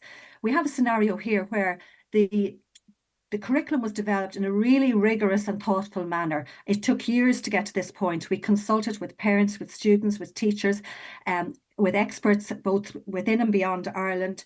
The research evidence is there behind it. It took a lot of work to get to the curriculum, but in the meantime, the textbook companies very often went ahead of us and prepared textbooks that either don't reflect the learning outcomes that are set out in the curriculum fully, or sometimes misrepresent the intent that was that's in the curriculum. Is that not problematic though, Annette, in that, you know, we really should be formulating what we want our children to be taught, and the textbooks should follow that? Because look at you know yourself, then you take a page of a textbook that's not actually going to be taught to children, you stick it on Facebook, you circle a word like anal sex or something along those lines, and my apologies to sensitive ears, and then everyone's up to high dough. We've put the cart before the horse here then. Well, this has created problems for us, and we, in some ways, we anticipated that teachers needed clear direction. It's not enough to just put the curriculum in the teacher's hands and say to them, here's an updated curriculum now. It's been very carefully developed. Go and use this now in the classroom. They need resources. They need lesson plans. They need guidance. So we developed toolkits for teachers, and any of your listeners can have a look. They can go Junior Cycle SPHE NCCA Toolkit, Senior Cycle NCCA SPHE Toolkit, or Primary. And there they'll see where we have actually very carefully selected suitable resources for the Irish classroom, suited to the new curriculum, that are age and stage appropriate and freely available. So we're encouraging schools to use those. And really, there is no need to use a textbook in teaching SPHE, because the guidance and the supports that are on the NCCA toolkit provide all of the resources that are needed in the classroom, and teachers can look at those and select from them, but parents can look and see what's happening too in the classroom then, and what's been advised in terms of the resources for the classroom. So that's where we are in relation to the textbooks. And to be honest with you, it's an understandable misunderstanding that has arisen because of the tendency to think that the textbooks represent the curriculum when they don't always do that. All right, okay, so there's been videos circulating, different videos with different stuff, talking about, you know, children forming genitalia from Play-Doh, secrecy, don't tell your parents, sign this form, porn, be it, you know, graphical, not graphical, be it animated or what have you, being shown to our children, that this is all part of some sort of a grooming plan that everyone must be complicit in. I've thrown a lot out there, and the important the important bits that you think need to be referenced, that are true, not true. What's the story? Well, the first thing to say is that video totally misrepresents the professional learning that's taking place in the course that's been run in DCU. This is a course that's being offered to teachers who want to upskill in order to be able to more effectively teach the SPHE curriculum back in their schools. And as part of the learning within that course, they would routinely look at resources that have been created in other countries, and they would critically discuss those, and they would be saying, could we use these? Would these be suitable in an Irish classroom? And in most instances they would be saying no. And that's the context in which those resources were being used. With professional adults, in no way would it have been suggested that these were suited for the Irish curriculum, because at the end of the day, those teachers, the message they're getting through all of their professional learning, whether it's in DCU or when they go out to professional learning with IDA, which is the professional support service for teachers, they're always being directed back to the curriculum for direction and to the NCCA toolkits, because that's where they're taking their guidance from in relation to what's to be used in the classroom. In your view, sorry, go ahead, carry on. Annette, I was going to come back to your confidentiality one, because this is a really serious one, because in teaching SPHE, again, part of the training and the guidance that's on our toolkits is very clearly saying that the role of parents as partners in all aspects of a child's education is really important. And we are working in the SPHE classroom in partnership with parents. We want students to go back home and to have conversations with their parents about what's happening in the classroom and to discuss the topics. It's not a case of, confidentiality means we don't talk to anybody. The context in which again, it's about taking things completely out of context, and then that this can lead to misunderstanding. Very often in SPHE, teachers would go in and they'd say, because this is a space where we're going to be sharing our opinions about sometimes sensitive and personal matters, there needs to be ground rules here. We need to listen carefully, respectfully. We need to show sensitivity. If somebody says something, well, then you don't talk about it afterwards in the schoolyard. So in that context, there would be a reference to being sensitive to what people are saying in the classroom and not repeating it. Yeah. But never would it be said that you don't go home and talk to your parents about what's happening in the classroom. And child safety and child protection guidelines would always be adhered to, so that if a child comes up with something in the classroom that a teacher is in any way concerned about and that needs to be followed up with in relation to child protection, then the teacher would make that known to this child as well. Okay. So I think that's really important to say. Annette, I think there are, there's more than two groups, right? But I'll just, for simplicity of the question, I'll say there's two groups of parents, guardians listening to us right now, okay? There are those who believe their children are mature. They know maybe they're accessing this information somewhere. They want them to get the right information, and they believe the school is the right place to do so. And they're comfortable with children 13, 14, 15 years of age being taught what we're discussing right now. Then you have other parents who raise their children in a different way, perhaps. They don't want this information in their child's head. They believe that they're the best people, really, to guide their children in this regard, and are very upset by it. So I don't think we could ever devise a curriculum that would please both sets, as I've outlined them there. So what powers do parents have to ensure that if they don't want their children accessing this type of information, that they're not accessing this type of information? Because that really, I think, is what it boils down to. We're never going to get a curriculum for all. Okay, Greg, very good questions there. Well, the first statement I suppose I need to make sure everybody hears is the fact that parents do have a right to withdraw their child from any lesson, not just SPHE, but any part of the curriculum that they feel goes against their conscience or their beliefs. In the case of SPHE, though, it is important also to say that we went up and down the country. We met with parents, literally in Donegal, close to probably where you are there today, and in Kerry and everywhere in between. And we showed them the curriculum. And when they saw what was in it, they could see how beneficial it was for their students and for their children. And in many cases, they said, this isn't going far enough. And everything that was here that, they felt was needed. And when parents actually look at what's in the curriculum as opposed to what they are hearing is in the curriculum or might be in a textbook, there are very few instances where parents feel the need to withdraw their children from the SPHE classroom, because you have to realise this is a really broad curriculum. It's responding to the concerns of parents. Parents are concerned when they hear that, for example, there's rising levels of anxiety and depression among young people, lowering of self-esteem, and that's all coming through to us in the surveys every day. We hear that among 80% of 12 to 17-year-olds have disclosed being subjected to some form of sexual harassment within their peer group in the last 12 months. So parents know all of this, and they want and need a curriculum that's responding to the lives of their But we also have to be careful too, Annette. We also have to be careful too, because, I'm not saying there's a correlation, but whilst we are giving more information, using different terms, being slightly more advanced, I think, with teenagers in these age groups, we are also seeing a dramatic increase in the type of sexual assault, inappropriate behavior amongst peers. What I mean? 13-year-olds on 13-year-olds, 15-year-olds on 15-year-olds. So do we have to make sure that what we're doing is right, that we're not in some way we are encouraging it? I'm not saying we are, but we just have to be really careful. And that's my whole purpose for having this conversation, because we're not seeing a reduction in peer abuse that perhaps we should see. No, you're absolutely right. In the sense that we have to do it in a manner that's helpful for young people and that isn't going to exacerbate problems. And that's why the resources, I keep coming back to them, that have been developed with the expertise of people for example, in the HSE, working together with us in the NCCA and the Department of Education, they're so carefully framed to ensure that we're giving young people the information they need, the skills they need to be able to manage and navigate not all, but many of the tricky situations that they're going to encounter. And upskilling them, not just for now, but for life beyond school as well. If that's not done in a careful manner, you're right, yeah.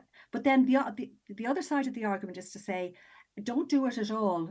And then where are they getting their information? Where are they building their skills? Okay. Where are they even being challenged to think about social norms? But just to get down to it, and sorry, Annette, if at the end of the day, I'll just go back to my point. We're not going to get an SPHE for all, I don't think. You're saying parents have the right to, I would think if I had a children still at this age group, there's certain things I would like them not to hear in class. You're saying parents firstly can access the SPHE and also can remove their children from these classes if they don't believe it appropriate to the age of their child. Well, the other factor to consider here is teachers as well. They have a really important role here because they know the students in front of them and their stage and age and their stage of readiness for the material. So this is not a one-size-fits-all curriculum. It's not prescribed in first year you have to teach this and second year you have to teach that. It's a curriculum that lays out the learning that typically would be taught across first, second and third year. And by the time a child gets to third year and is moving on to transition year or beyond, then they will have encountered this learning. But the teacher has a role to play in saying, well, where are my students at now? And are they ready for this particular but that's, learning? Can you do that amongst a class of 28? But I take your point. Finally, they do that. They do that all the time. Okay, that's fine. What's the relationship between the WHO guidance, which some of it's absolutely disgraceful, I think, and what actually is taught or ends up being taught in Irish schools? There's absolutely no link whatsoever between the WHO guidelines and the NCCA SPHE curriculum. It has had no influence over the curriculum. It is not referred to in the curriculum. And that's just another very dubious link that has been put out there to, I suppose, discredit the work that's been done in the new curriculum. But that's a complete stray red herring. All right, listen, thanks for your time. I do appreciate it in coming back to us. Take care of yourself. That was Annette Horan there, who's education consultant with National Council for Curriculum, read the SPHE, and she was responding to. Listen, that's not going to appease an awful lot of people. But the bottom line is that if we adults can't discuss this stuff without people being accused of being one thing or another, there's no hope for the children. A caller says, no, there's an interesting one here. Yeah, it's interesting that Annette is given the time and space to talk by Greg, but you interrupted Rebecca every time she spoke yesterday. I didn't listen back to the conversation. I only wanted to keep the conversation on what was actually being taught in the schools. That was it. And there was a point where it turned into a class for me. What do you see? What's that? What's the other? You know what I mean? It was not like Rebecca's a regular on our show. she's also been given the space on the programme to talk about what she wants to talk about. You know, she wasn't on Morning Ireland. She wasn't on the Pat Kenny Show. She wasn't on Live Line. You know, she wasn't on Drive Time. She was on your local radio show expressing her points of view, a very strong woman that has her own platforms as well, well capable of engaging in conversation with me. So it's not like it wasn't platformed. Loads of other comments coming in on that too, frequently for me to just keep a track on at the moment, but I'll get back to that. So that's what coming in from Annette Horan there. Some of the questions answered, some aren't. Ultimately, and I think the only resolution to this really is that, and as I say, the stuff I'd pull my kids out of is that parents find out what's being taught in the schools, and if they don't believe it's age appropriate, they take their kids out of those classes. Because there are other kids in those classes that need that information because they're vulnerable. They're not getting it at home, and they could be vulnerable at home as well. I can't square that circle, and it's a horrible conversation to have because it's so emotive and really quite controversial. I don't mind getting abuse. I'm only here trying to make sure that we all make the right decisions, whatever they are. We don't want to go too far, and we don't want to go back, do we? Where in the middle is the right thing? So hopefully we can have polite discourse in regards to that. Maybe the style of the conversation yesterday was a bit edgy with Rebecca, but Rebecca knows I have an awful lot of respect for her, and I just wanted to stay on track of what's being taught in the schools. But anyway, we can revisit that again, and trust me, we only have our children's best interests at heart here, all of us the exact same. 086 60 25,000, WhatsApp and texts to that number. Give us a call on 074 91 25,000. It is the 9 till noon show. Do you know what? We're live. We're not in studio. We're live from the Radisson Hotel. Half live, some of us anyway. From the Radisson Hotel here. Thanks to Paul and his crew for keeping us so well, for hosting us so well.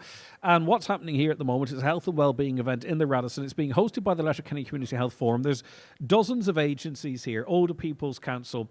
There's information on Springboard from toddlers to oldies. There's pop-up stands for everyone here. There's some talks beginning at 11 here as well. Smoking, boozing, mental health, exercise, physical health. And it's all free and open for you to come down. There's plenty of parking. Come in and say hello. Right, I have to take a break.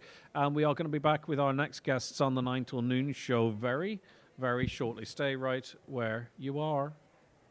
Watch the show live now on YouTube, Facebook and at highlandradio.com. The 9 till noon show with Letterkenny Credit Union, now offering mortgages from 40,000 to 600,000 euro with no hidden fees or transaction charges. Letterkenny Credit Union, 9102127. These are eggs. Quick whisk, no risk, protein punch, power lunch, bake for dinner, easy winner, fed the lot, hit the spot eggs. And why pick up more eggs when you're shopping? Because there are more ways to enjoy them, like bacon and mushroom fried rice with poached eggs, delicious sautéed potatoes with spinach and eggs, or everyone's favourite, a simple cheese omelette for lunch. So versatile, so nourishing. And always choose eggs with a Board B quality mark for the highest standards, verified at every stage. Eggs, crack on. Mirror, mirror on the wall, Easy Living has it. The Oktoberfest sale ends Sunday at Easy Living Furniture. This is your last chance to get massive savings on all ranges, including sofa, dining, bedroom, mattress and accessories. Shop today at Easy Living Furniture, Crescent Link Retail Park, Derry, Londonderry, or online at easylivingfurniture.co.uk. Mirror, mirror on the wall, Easy Living has it all. Easy Living Furniture. Luxury furnishings, affordable luxury. Donegal County Council, with the support of Transport Infrastructure Ireland, invite the residents of the Falcarra, Bellaha, Kilolta and Gordahork local areas, members of the public and other interested parties to participate in the second non-statutory public consultation for the N56 Falcarra to Gordahork Road scheme. This is the preferred route option stage. The aim is to review and to receive feedback on the preferred route option for both the mainline N56 and the active travel facility before progressing the scheme to preparation of submission for planning. A public display of the emerging preferred route options and constraints will take place in Anchan Barrack, Falcarra on Wednesday the 16th of October between 1 p.m. and 7 p.m. Don't book your new 251 car until you experience and test drive one of the all-new award-winning Renault models at Highland Motors. There's fantastic offers during the Renault 251 sales event this Thursday, Friday and Saturday, 17th, 18th and 19th, with a model to suit everyone. So why not pop in for a test drive? Rethink Renault and prepare to be surprised with brilliant cars and brilliant offers this weekend at Highland Motors, Mountaintop, Letterkenny. Okay, welcome back to the Radisson Hotel. We are in our studio here with Patsy Ferry, Family Support Admin with the local Youth and Family Services. Good morning to you. Good morning. Thank you so much for joining us. Nice and close to the mic. You're doing fantastic. Let's keep it up. And also we're joined by Tierna Diamond, a social prescriber in Letterkenny and surrounding areas. Hi. Hi, how's it going, Greg? I'm doing good. I'll start with you, Trina, firstly. What's a social prescriber? So social prescribing is about supporting people's health and well-being through community-based activities, such as gardening, art, exercise groups. As you said, I cover Letterkenny and the surrounding areas, but there's 6 other social prescribers that cover Donegal. So it's quite popular in this area. And it's across the age groups, isn't it? It's over 18, yeah. It's a free service open to adults, so you can be referred by your GP, mental health team, any really professional. Also, you can do a self-referral or a family referral.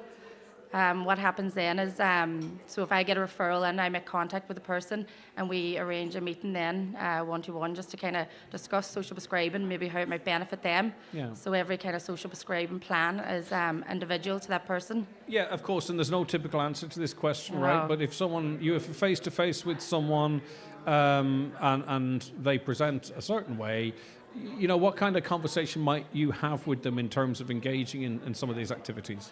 Yeah, well, a lot of people that come to me, they're kind of, they're lacking in confidence, they're feeling lonely, they're isolated, they want to, get that connection back within the community, build friendships, learn new hobbies. So it's all about that. So I would discuss with them what it is that they're interested in, and then help them, reach, groups or maybe counselling or. And as well at Life's, we have different groups. We have a walking group, we have the ladies knitting and crochet group, we have a health and social cafe on the Wednesday evening. So these are all free groups open to adults, and it's just really, really nice social groups about bringing people together, and having tea, coffee, chat, and just building friendships and connections. And I think, like a lot of these services, I think one of the things is the first step, isn't it? It's the first contact. It's almost the gap between how people feel and when they reach out to people like you. Because there are lots of services out there. And this is what I see our role as well, is linking the people that need the services to the great services that are there. Absolutely, yeah. It's just about getting that, days like this is so important. You're sharing kind of the services that's out there, and you're reaching out to people and letting them know what is in the area. So many people come to me and they don't know what's on, the great resources that we have. So that's what it's all about, sharing that information and, letting people know that there is help and supports. As you know, we broadcast right across the Northwest. I mean, at this time, I know your responsibility is Letterkenny and surrounding areas, but are these types of services available in Dunlewy, or are they available in Carndonagh? They are actually, yeah. So we have, there's another 6 social prescribers, so across Donegal is covered, so it's great. Yeah. Really good service. Okay, Patsy, what's your role in all of this? Where do you begin? Where'll I end? I've been working for Life for nearly 24 years now. We started off in Glenwood Estate. We were Glenwood Youth Project, and then we branched out to the greater Letterkenny area, and now we've extended out. We're a local youth and family service now. We're a service that we do a lot of things. We work on the needs of the people rather than we deciding what we'll do. If someone presents themselves with an issue, we will react and work with them. You've been at it a long time. What changes have you seen? I suppose the breakdown of the family has been the biggest issue. a lot of children are facing huge issues that they didn't when we originally started. When we look back, a lot of the issues were very innocent. Now there's a lot of drugs, alcohol. And from what ages are we talking? Well, you're probably talking from birth upwards. Yeah. We work with all ages, and obviously the new communities have presented issues as well, and we're working quite a lot now with the new communities, but we're still working with the local community. Yeah. They're still our kind of core people. Bread and butter, yeah. And in terms of maybe older generations, you know, society has changed really quite significantly in terms of the opportunities we have to interact with each other. And we heard Tierna talking about loneliness and isolation. We're in a very different world now that kind of feels sometimes like it's leaving certain groups behind. Without a doubt, older people are suffering huge isolation, especially in the social media era where everything is done through social media. A lot of people don't have the resources to, they didn't come up through the system of, turning on a PC or turning on a laptop and knowing exactly what to do. A lot of older people would have presented with those issues to us through the years, especially in the last 10 years, where they might want to book flights. They don't even know where to start. I'd say too much, or even book a football ticket to go and see a game, and that stuff we have a control over. Don't get me started. I'm already in enough trouble. The programme is not long enough for me to talk about that. Okay. And it's just the complexity of the cases as well, and the groups and the age categories that have been drawn into the services now. Yeah, we work with a lot of groups, and that's really helpful. And through the groups, we meet other people who needs help or support or whatever. Gary, our boss, would be running around working with groups all over Letterkenny and beyond. And especially with the new communities now, trying to bring them in to society and get them, mainstream. Yeah, because a lot of the responsibility of that falls on organisations or groups like yourself. Yeah. Tierna, you talked about sort of self-referral or GP referrals. Do GP referrals happen that often? I've not really come across it, right? So there is a sense that maybe you go into your GP and you describe what you are. They say, what is the cognitive behavioural therapy, or here's some low dose antidepressants, and away you go, right? I'm not saying that's what happens, right? But sometimes you feel that that's maybe what happened. Are people being sent to your services to look at different ways of overcoming life's problems, as they should be? I'm in the role now almost 2 years, so definitely from when I started, there is a lot more GP referrals, thankfully. I know the HSE did do a push on social prescribing and trying to get health professionals, to buy into it and to use it. So definitely now I've noticed in this year especially, there has been an increase in that. So thankfully it's getting the message out there, that there is alternatives as well. So how do people get in touch? People will, if the GP or another health professional refer them out. I just say too as well, by the way, it's very important that we go into our it depends on your state of well-being. People need to advocate more for themselves in the GP's office as well. GPs are fantastic, but they're general practitioners, right? And whether it's a physical or emotional or mental issue, I think we have to go in and advocate, say, listen, I'm not feeling great at the moment. I need some support. But I heard this lovely lady, Patsy, on the radio, right? And I would like to, maybe engage with her and her colleague. We have to advocate for ourselves as well. We have to take a bit of personal responsibility where we can. Absolutely, yeah. I suppose we're all in charge, of our well-being and our recovery. So if a GP or another health professional would make the referral, I give the person a call and we arrange a meeting then face-to-face. Sometimes, people might not turn up because obviously the initial meeting is sometimes daunting for people, but I find when they do make that first approach, it's relaxed and it's comfortable, and they settle in, and thank goodness they keep coming back again. So that's a good sign. It's amazing with so many services, so many people, either literally or metaphorically, get to the front door and have the hand on the handle and then turn. Absolutely. Turn the handle and come on in, because people like Patsy, people like Tierna, this is their role. What they want to do is to help people as much as possible. All right, both of you, thanks so much. Been lovely meeting you. Patsy, you look like you want to say something. No, I'm fine. Well, I was just going to say our doors. See, I'm good. Our door is always open, and there's always a cup of tea there. Exactly. Always. Absolutely. It's very comfortable, it's very welcoming, and it's not daunting. No, and it is the community helping the community. You never know. Everyone might need a hand at some point. And it could be just for 5 minutes, or it could be your repeat visits, but it's there for everybody. Yeah. And we also have an after school who has vacancies at this precise spaces moment. For children. Spaces, spaces for children. In where? In Lives on New Line Road. So there's a few Too far for me. All right then. That's great. Thank you. No, we don't take. 5 to 15. I know that. I know. I'm joking. Okay, so that's actually really quite useful information. Again, how would a parent, guardian get info on that? Just they call in, or they can phone us, and we'll do the rest. It's been lovely chatting to you, Patsy. Thank you so very much indeed. You. And thanks for your many years of great community service. It's actually a great typical. You won't take a bit of praise, but you deserve it, right? Thank you very much. Thank you very much for that, and you're beginning yours as well. 2 years in, you've earned your stripes.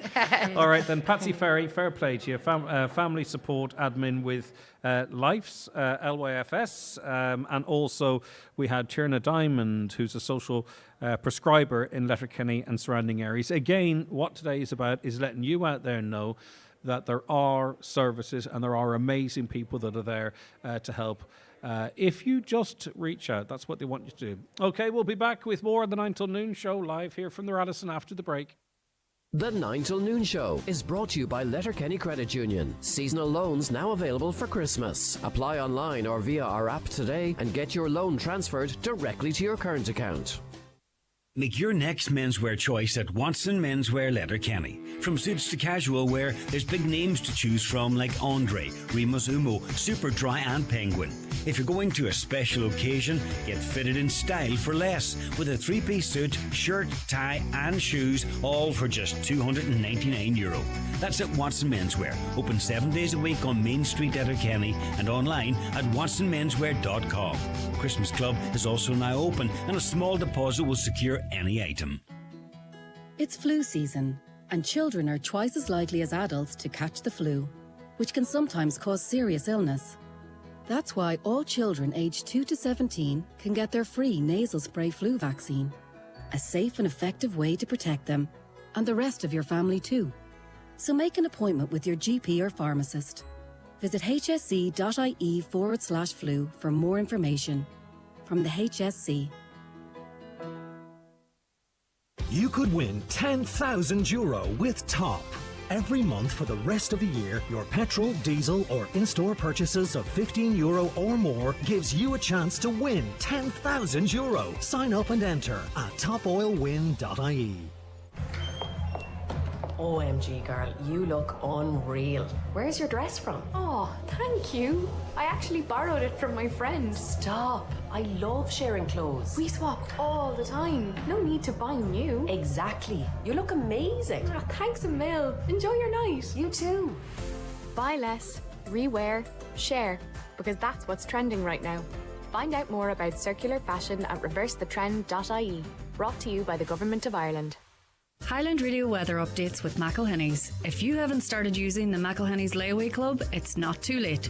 Spread the cost of Christmas with designer gifts for the whole family. Available by phone or in-store at McElhenny's Ballybuffet. So, cloudy this morning, but mostly dry with isolated drizzle patches. During the afternoon and evening, more persistent rain will spread from the south. A mild day, temperatures 15 to 17 degrees. In light to moderate southerly winds, very high spring tides will bring a chance of coastal flooding. Greg, it's time for an open debate on the service providers involved in the SPHE. Do other counties have the same issues with it, or is it just Donegal people? It pops up right across the country. Greg, yes, I appreciate that you had the lady on yesterday. You're 100% right. No other station will touch it. I said that yesterday to people so that itself shows that the payment given to most radio stations has an effect on what is covered. They will not go against their paymasters. Again, that's false information propagated by some. In fact, I know precisely the Twitter accounts that person follows. Greg, an important lesson for all to learn here is to log off and stop believing everything they say on Facebook and YouTube. The internet's full of grifters trying to make a quick buck on fake outrage generation. The sexual assault on our kids' minds in the classroom only leads to coarse playground language. Children develop at different ages, and there's plenty that parents are happy with some information, but it also depends on the size of the school classroom in different areas. But if you don't like what's being taught to your children, find out, get them out of that class. It amazes me that the type of parents that believe their children need this information don't pass it on themselves. Why would you want outsiders discussing this with your children? The homes that neglect their children don't care anyway, but they need to be cared for in a more appropriate way. On these travels up and down the country, you meet parents. Did you show them the 9 to 10 books from each year to choose from? And on it goes. Right, Olivia Kelly, clinical nurse manager at the of the inpatient unit at Donegal Hospice. Good morning to you. How are you? I am great to have you on the show. Mary Collins, Assistant Director of Community Palliative Care in Donegal Hospice. Good morning. Morning, Greg. I'll start with you, Olivia. Why is it important for you to turn up here? I suppose it's more public awareness of what we do in the hospice, information about the hospice as a whole and the palliative care services that we provide. I think a lot of people in the public have a preconceived idea of what the hospice is, what the hospice means, what palliative care means. We see that so many times with our patients. They come into the hospice petrified and they're there for maybe an hour and they're saying, my goodness, this is completely different to what I thought it was going to be. So many people come into us, get their symptoms managed, stay for a week, 10 days, go back home again. I think a lot of people think that the hospice is just for end-of-life care. People come in and they never go back out again. So I suppose today is really important for us to get that across, that it's not just end-of-life, it's for patients with symptoms that need managed that we can look after, and we have patients that come in and out multiple times throughout their illness. I think Donegal Hospice is it's an incredibly important service that many people will engage in, but I think it's one of those services that if you're listening now and you've never had a reason to engage with the Donegal Hospice, that you hear it and you hear Donegal Hospice, but it doesn't land with you necessarily. Yeah. And I think that's where sort of some of the misconceptions come. But as soon as then you are engaging with it, then the penny drops and you understand, and these conversations make sense. Yeah. So that's why we have them, to increase awareness and what have you. And also, Mary, palliative care for some, and Olivia touched on this, is what people might think it's the last 3 weeks of your life or something, but it's much more than that. And palliative care is not necessarily two scary words either. It's good that we get to understand what they are and what they mean. Palliative care is really about living with the best quality and dignity, and for the person to have a good normal life as much as possible. In the community, our aim and focus is keep the patient at home. That's what home care is about, and that's where most of our patients would like to be cared for. Yeah, but unfortunately, due to circumstances and families, and due to complex issues with each individual, the hospice then is offered, where they can get the expertise with our consultants and medical team. And all the while looking to improve service, develop the hospice itself. A lot of work done with children as well through the hospice. Another thing that maybe people don't necessarily realise. Olivia, do you want to take that one? Yeah, so I suppose for the hospice itself, the inpatient unit it's over 18s only, but in the community they're involved heavily with any children in the community. The hospice charity itself provides services to children in the community, and there's also Helen McDade is a clinical nurse specialist for children with life-limiting illnesses in the community. So even though the inpatient unit itself doesn't look after kids with life-limiting illnesses, the palliative care services as a whole is very much involved, and there are a huge number of children in Ireland, but especially Donegal, that do require those services. And obviously, often we think of it, and it's an important element of it too, of course, is the physical care. But in palliative care as well, there's an awful lot, Mary, for people to process emotionally as well, and your team are incredibly experienced in this regard. There's more than the physical pain. In fact, emotional pain and psychological would be very complex out in the community. Again, it's engaging with all the multidisciplinary teams that are in the community. We're just not alone out there. The GP is the main person. We're an advisory to the GP, and we can invite in all the different disciplines in the community to help the patient. Again, the patient's the centre of care, and we just use all the links to give them the wholeness of the person. We just don't look at where the illness is. We look at the individual as a whole, but we don't forget the family. The family is also a huge, important part of our delivery of care. Yeah, and I think most people who've engaged with it or have a loved one know that, and that's why so much money is raised by people who've availed of the services adjacent or directly.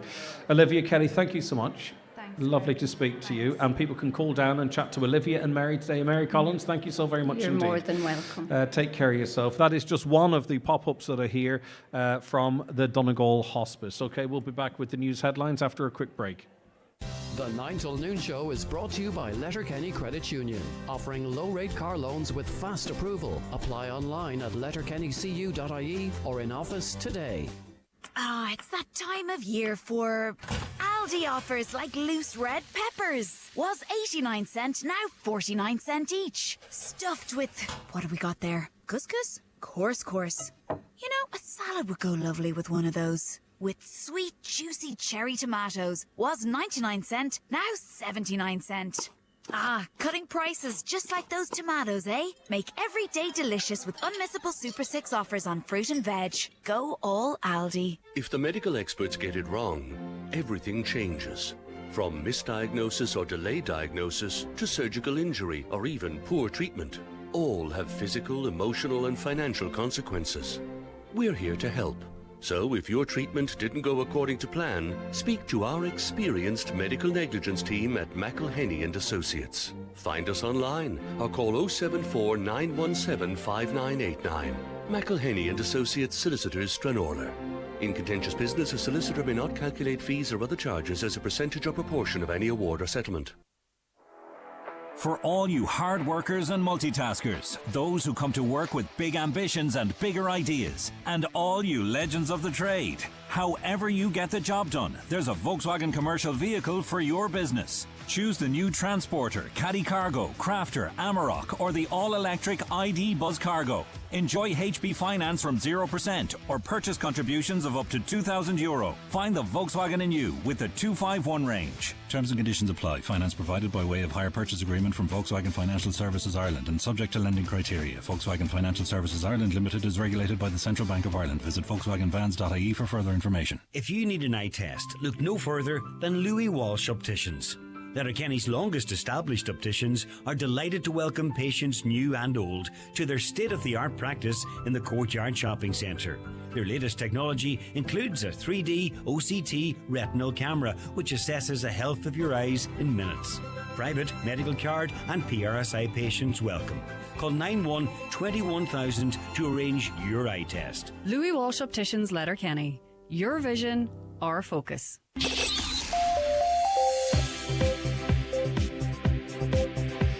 Okay, it is 11 o'clock. We have another After 9 till noon show on the way. But first, let's cross back to studio for a news update. Thanks, Greg. Good morning. Sinn Féin is defending its decision not to reveal the real reason behind the resignation of Senator Niall O'Donnell last year. He cited health reasons for his departure from the Upper House. It's now emerged he'd sent inappropriate texts to his 17-year-old. It's the second scandal to hit the party this week after the resignation of TD Brian Stanley, who now says Mary Lou McDonald abused all privilege when making statements about him yesterday. A Donegal deputy has told the Dáil that the hospitality industry is drowning. It comes as there are further calls for a reduction in the VAT rate from 13.5% to 9% on food sales. It follows a large protest outside Leinster House by hospitality groups yesterday, which included restaurant and pub owners. Meanwhile, there's calls for the government to provide a subsidy or support programme for small and medium-sized businesses to offset the minimum wage increase. It was announced in Budget 2025 that minimum wage is to increase by 80 cents. Donegal Fine Gael general election candidate John McNulty says while this is to be welcomed, he fears the financial implications for local businesses could be significant.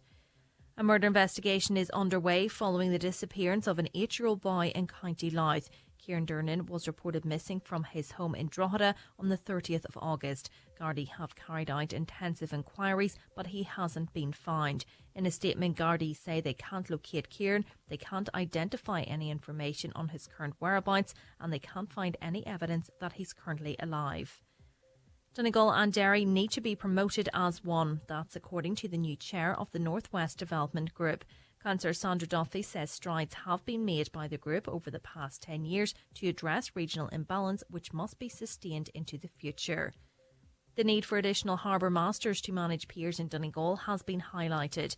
Councillor Marshall McDermott says the current model, with only one harbour master in place in Inishowen, isn't adequate to ensure proper management and the safety of piers. A council spokesperson says ways to fund an additional harbour master will be explored. And the No Barriers Foundation in Donegal is one of 24 community projects across the country receiving financial support from Bank of Ireland's Begin Together programme. €500,000 is being allocated to community groups, with the No Barriers Foundation receiving €20,000. Those are the latest headlines. We'll be back with an update again at 12 noon.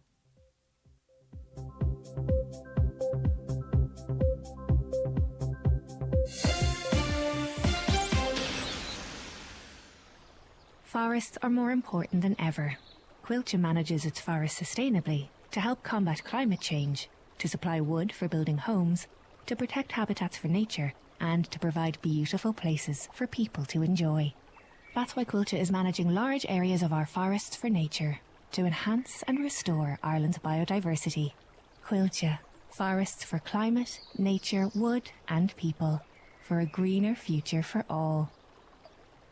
With all the stories that matter across the Northwest, it's Greg Hughes on the 9 to Noon Show on Highland Radio. And supporting and platforming all the organisations that matter across the Northwest as well. We are broadcasting live from the Radisson Hotel here in Letterkenny. We're here, of course, till 12 noon, as you can imagine. The Letterkenny Community Health Forum is hosting a Health and Wellbeing Event here. It's open to everyone. It started at 10. It runs till 3.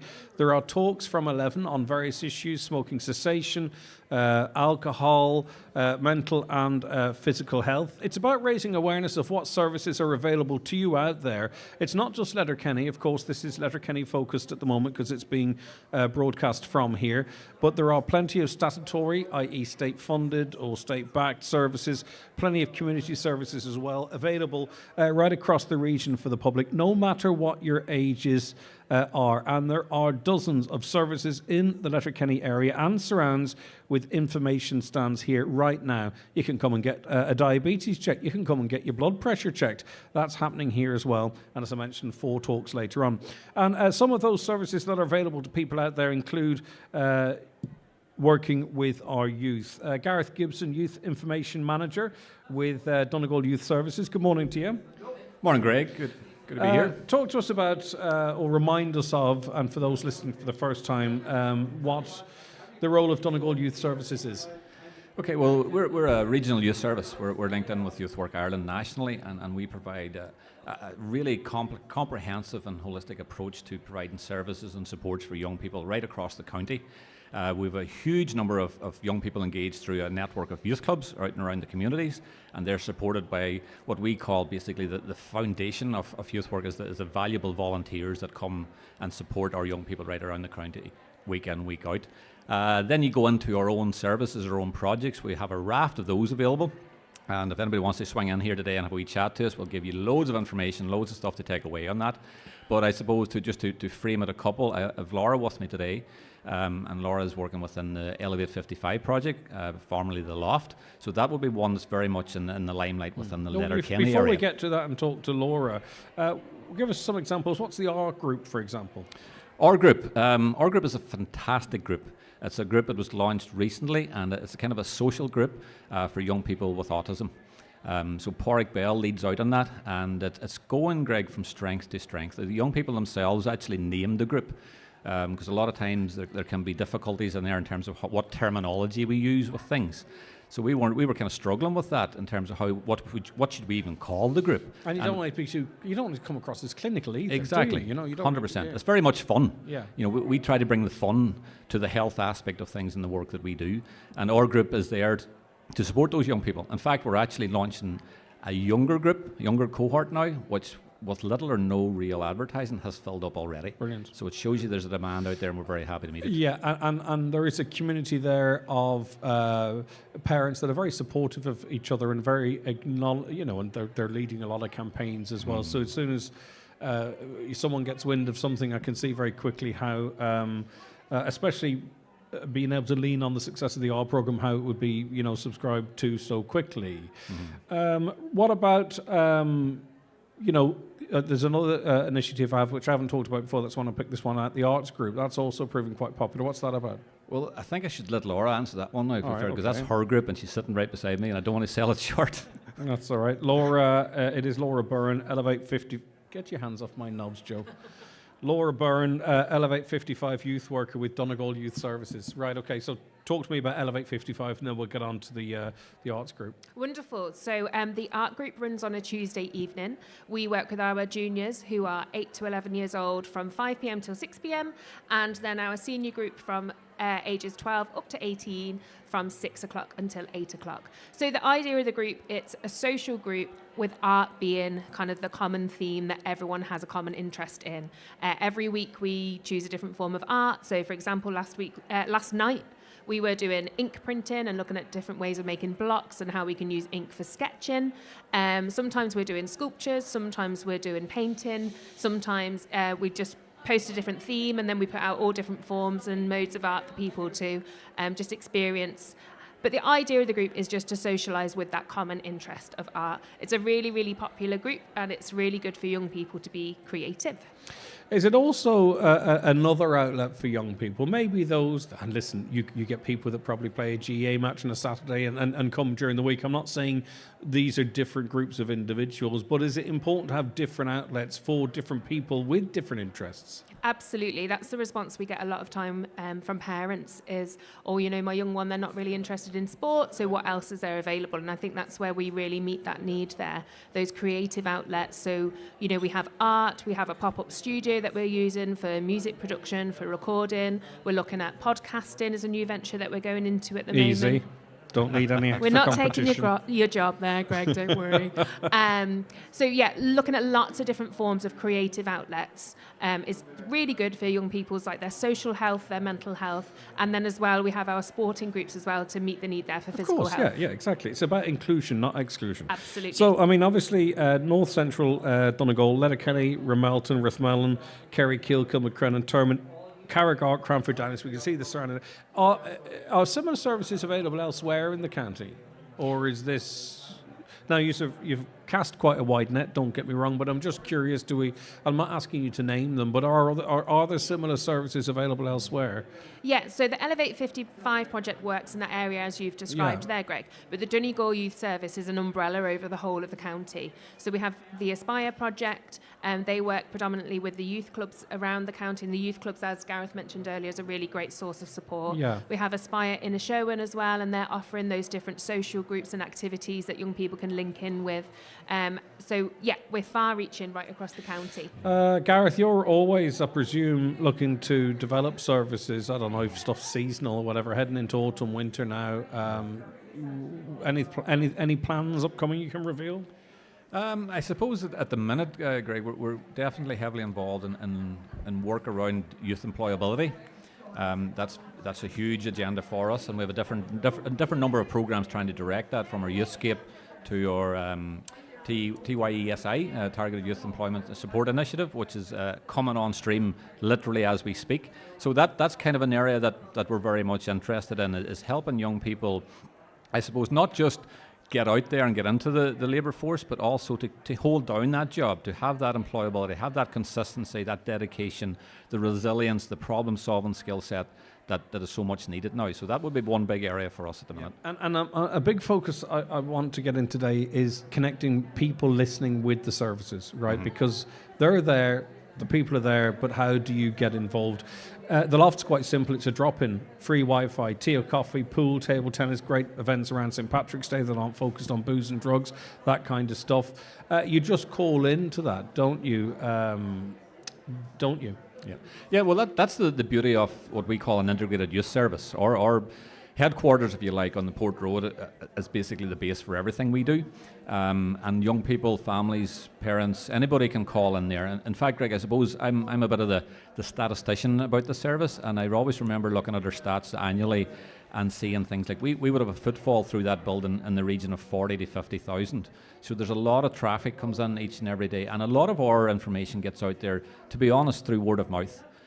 You can rely on a lot of the other medias, and radio is fantastic for us as well to broaden that reach. Who I speak to right now, it's not a kid, right? It's a grandparent or a parent or an uncle or aunt that feels that there's something missing in the young person in their life. That's what we're doing. I mean, we're not going to be reaching the people that you're reaching, right? But who we are reaching are parents who see in their child something and see how they might benefit from something like this.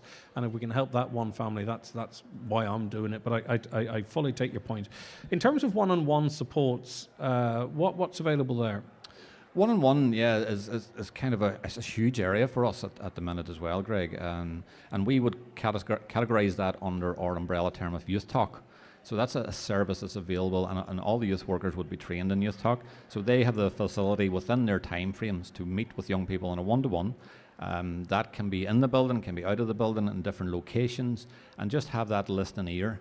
You know, that one good adult that can sit there and meet with them and help them talk through some of the issues that they're experiencing. You know, they can be transient. It could be an issue with an exam coming up next week. It could be a bigger issue with, you know, family structures or breakdowns in the family unit. It can be anything and everything.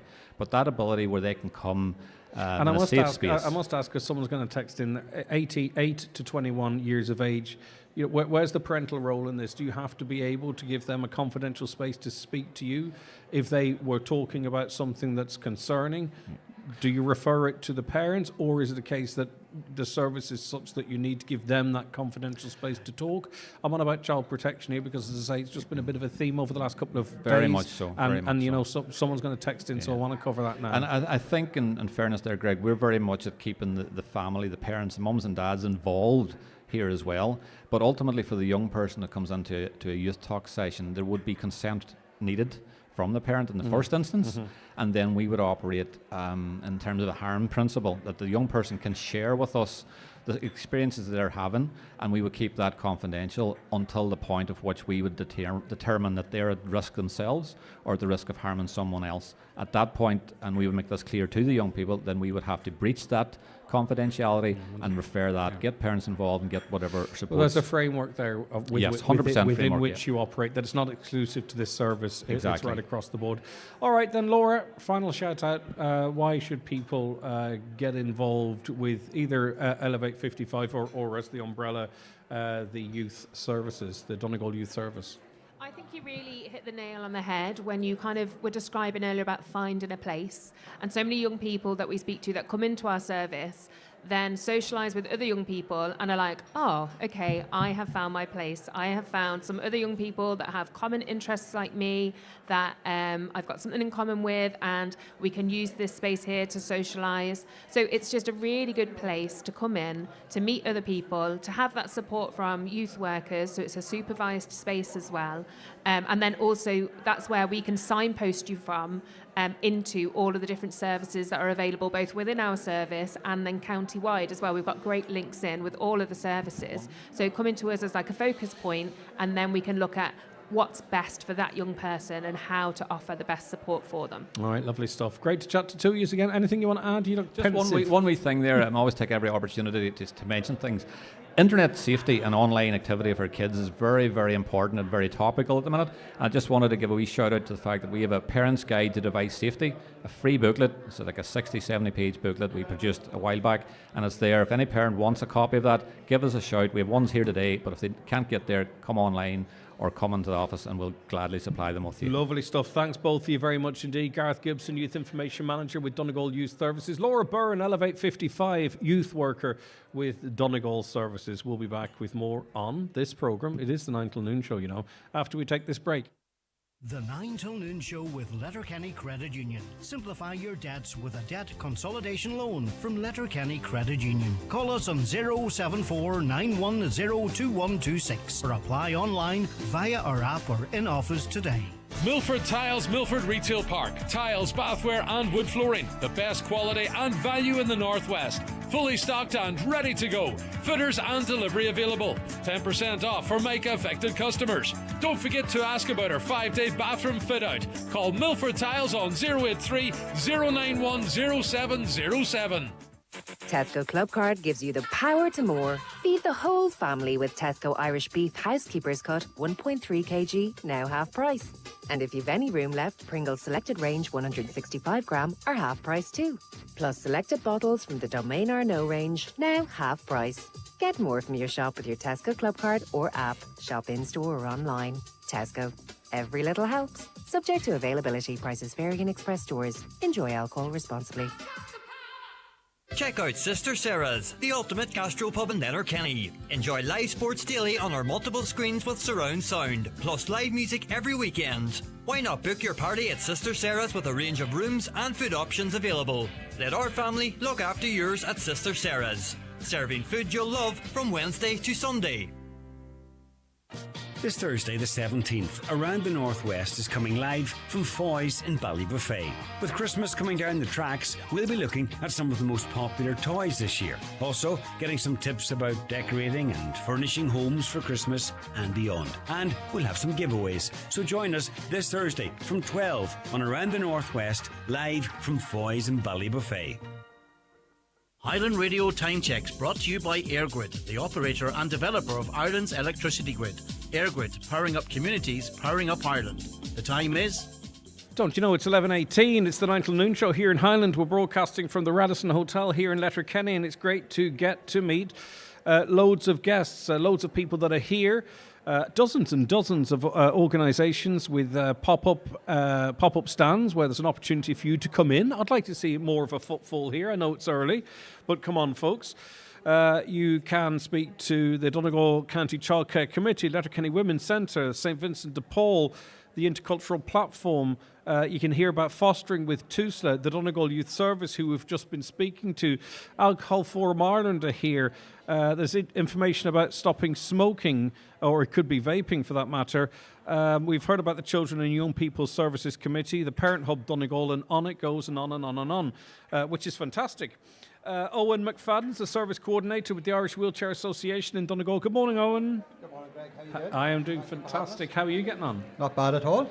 I'd like Brilliant to take this opportunity, Greg, to thank yourself and Highland Radio. Yes. The fundraiser you did earlier on in the year. Good success there. We have secured a new bus. Yes. And we will be having it probably mid next year. And what are you going to call it? The Greg Hughes bus. The Greg Hughes bus. Even though I had nothing to do with it. We'll take it down. we'll take it down for the launch. Well, come here. All joking aside, a great success. How important is it to have successful fundraising like that, and to be able to refresh your inventory of materials? Because the people are there, they're doing amazing work, but you really need the tools, don't you? You do need the tools. Donegal is a very rural area. Yeah. A lot of public transport on, but it just doesn't hit the spots we're coming from. We're going into the back ends of Donegal, taking people from the houses and the homes, taking them into the centres, and you need transport to do that there. And a modern vehicle that's fully accessible converted. and it catches up with wherever we need to be. And you might look at it and say we're getting a new Sprinter now, and normally could hold up to 16, 20 people, normal able-bodied people. When you have wheelchairs and everything, that capacity is greatly reduced. To about what, 6? About 6, maybe 3 chairs. Bad, though, three chairs at the very most. Yeah. 3 power chairs. And then, and then people with other levels of ability. Yeah. But I say we were lucky. We applied to Clare funding after we got the donation from yourselves, and we were successful in that there. We had the part fund application. So by getting £8,000, we were able to put that towards it and made up the difference, and we were successful in the application. Fantastic. And listen, it might have been through Highland, but it's the generosity of the wider wider community, because that's what it's all about. And that's the theme of today. This is about us. We all live here, right? And we're helping each other in different ways. Yes. Okay. Nicole Sheridan, I introduced you already. Your Service Support Officer. Talk to me a little bit about the work that you do. Yep. I support the service users in Donegal to attend the day centres. I help organise the activities in the centres and the outings in the community. So it could be anything from going surfing in Rossnowla to going to the theatre, cinema, shopping trips, Christmas shopping, important this time of the year. We help people to go to respite down in Ballinasloe. We have a hotel down there, Shearwater, so we bring people down there. So it's great because they wouldn't get to go away normally, and they get into a normal hotel with everybody else. Yeah. And they feel a part of the community. I know this sounds like a strange way to say it, and I hope people understand my motivation, but I love when I see people in a wheelchair out, or people with another with a disability or with challenges, is because often, people don't. How do I phrase this? Not invisible, right? But they're there. And I often wonder, well, where are these people? Are they stuck in the home? Is society not... I don't know what it is. So it always gives me great pleasure, and I think it's fantastic that the Irish Wheelchair Association ensure that people can leave their homes and get out and do everything that everyone does. Why shouldn't they?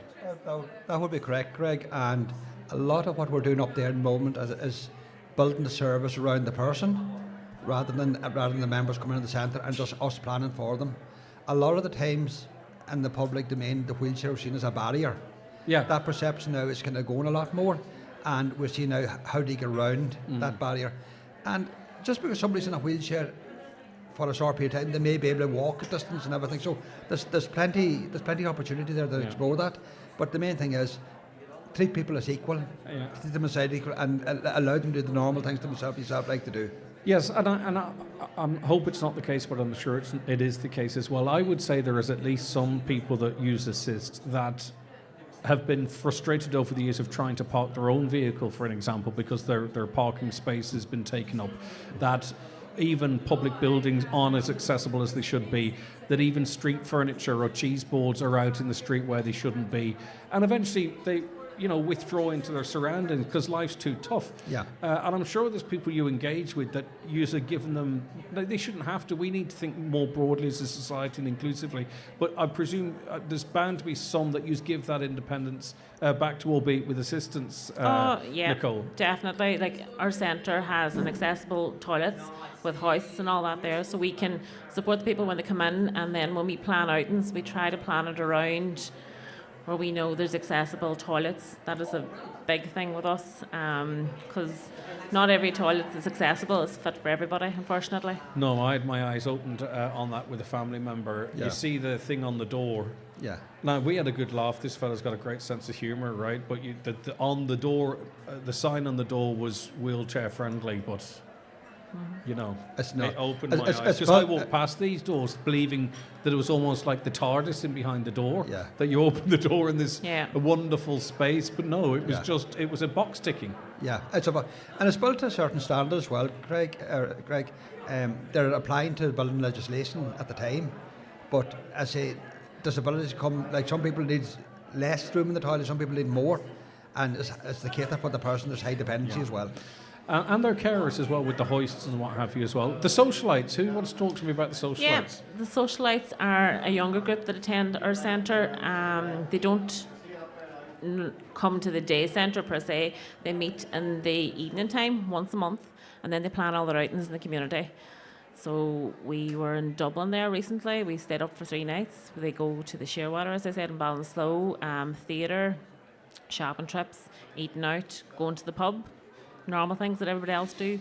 Yeah. That's what they plan. I mean, in terms of sort of accessibility and service, I think we do quite well up here. Of course, we had, recently with the opening of accessible toilets. That's for all, not just people in wheelchairs. We've got that fantastic initiative I think you alluded to in Rossnowla, which we're blessed to have. And if they could take 3 times as many people, we'd be fit to fill it, right? But people travel all over the country to that. So we are making some positive inroads. We just have to keep that momentum. Exactly. If someone wants to engage with the Irish Wheelchair Association and see what supports are available to them. Yeah, if they contact us in the office on 07491 77448. You've just given your home number, No, I didn't. Give it to us one more time. You put me on the spot now, I can't remember. It's 074 91 77 448. That's it, okay. If they contact us in the office and ask for either myself or Owen or any of the girls who answer the phone, we'll be able to point them in the right direction. Yeah, and you would back that 100%, Owen? I definitely would. Yeah. On the other side of the thing there as well, Greg, is that we have vacancies as well available on community employment there. Mm-hmm. If anybody's interested in getting a career in healthcare, come and have a chat with us. See, can we help them out? No experience, no nothing necessary. We'll give all the training. And a big shout out to all our staff as well, because at the end of the day, we couldn't deliver the service without the flexibility the staff are giving us. And I must say I'm blessed with the staff I have as well. Yeah, definitely. They're very good now. I mean, listen, you do absolutely amazing work. We'd all agree with that. Congratulations on the new bus. It joins a fleet now. You've got a number of buses right around the county, don't you? We have 4 buses at the moment, yes. Brilliant, okay. Right, and well done to all the listeners to Highland Radio that helped support that, where we were able to hand over a Trek for 8,000, which was match funding, I suppose you'd call it, or partial funding to the grant from Clare funding. I want to mention that because they're important, and they're funding streams, and they're they do funding good streams, work. and they help so many organisations nationally, so we're greatly appreciative of Clare as well. All right, it's been lovely talking to both of you. Owen McFadden, Service Coordinator with the Irish Wheelchair Association in Donegal, and of course also Nicole Sheridan, Service Support Officer. Thank you very much, Greg. Thanks, Greg. Lovely to speak to both of you again. We're live here from the Radisson Hotel. The hours have flown by. We're 2.5 hours in, another half hour to go. But the event, that's for us, by the way, but the event runs until 3. The talks are going to begin about 11. I believe the first one is on smoking cessation. Then there alcohol Action Forum Action Ireland, Alcohol, Paula Leonard's Association, I'll get the name right in a sec. There's a chat there from 12 to 1, and then from 1 to 2, a conversation about positive mental health, and then from 2 to 3, a talk about exercise. So all your bases are covered as to how you can start feeling better about yourself and live a longer, but more importantly, a healthier, more active life. And also a ton of pop-up information centres here that you can come down and see as well. It's a free event, by the way. You can just roll on in here and say hello. There's tea and coffee and all that jazz. Right, we're going to be speaking to a familiar voice to Highland Radio after we take this quick break. Watch the show live now on YouTube, Facebook and at highlandradio.com. The 9 till noon show is brought to you by Letterkenny Credit Union. Digital loans now available. Apply online or via our app today and get your loan transferred directly to your current account.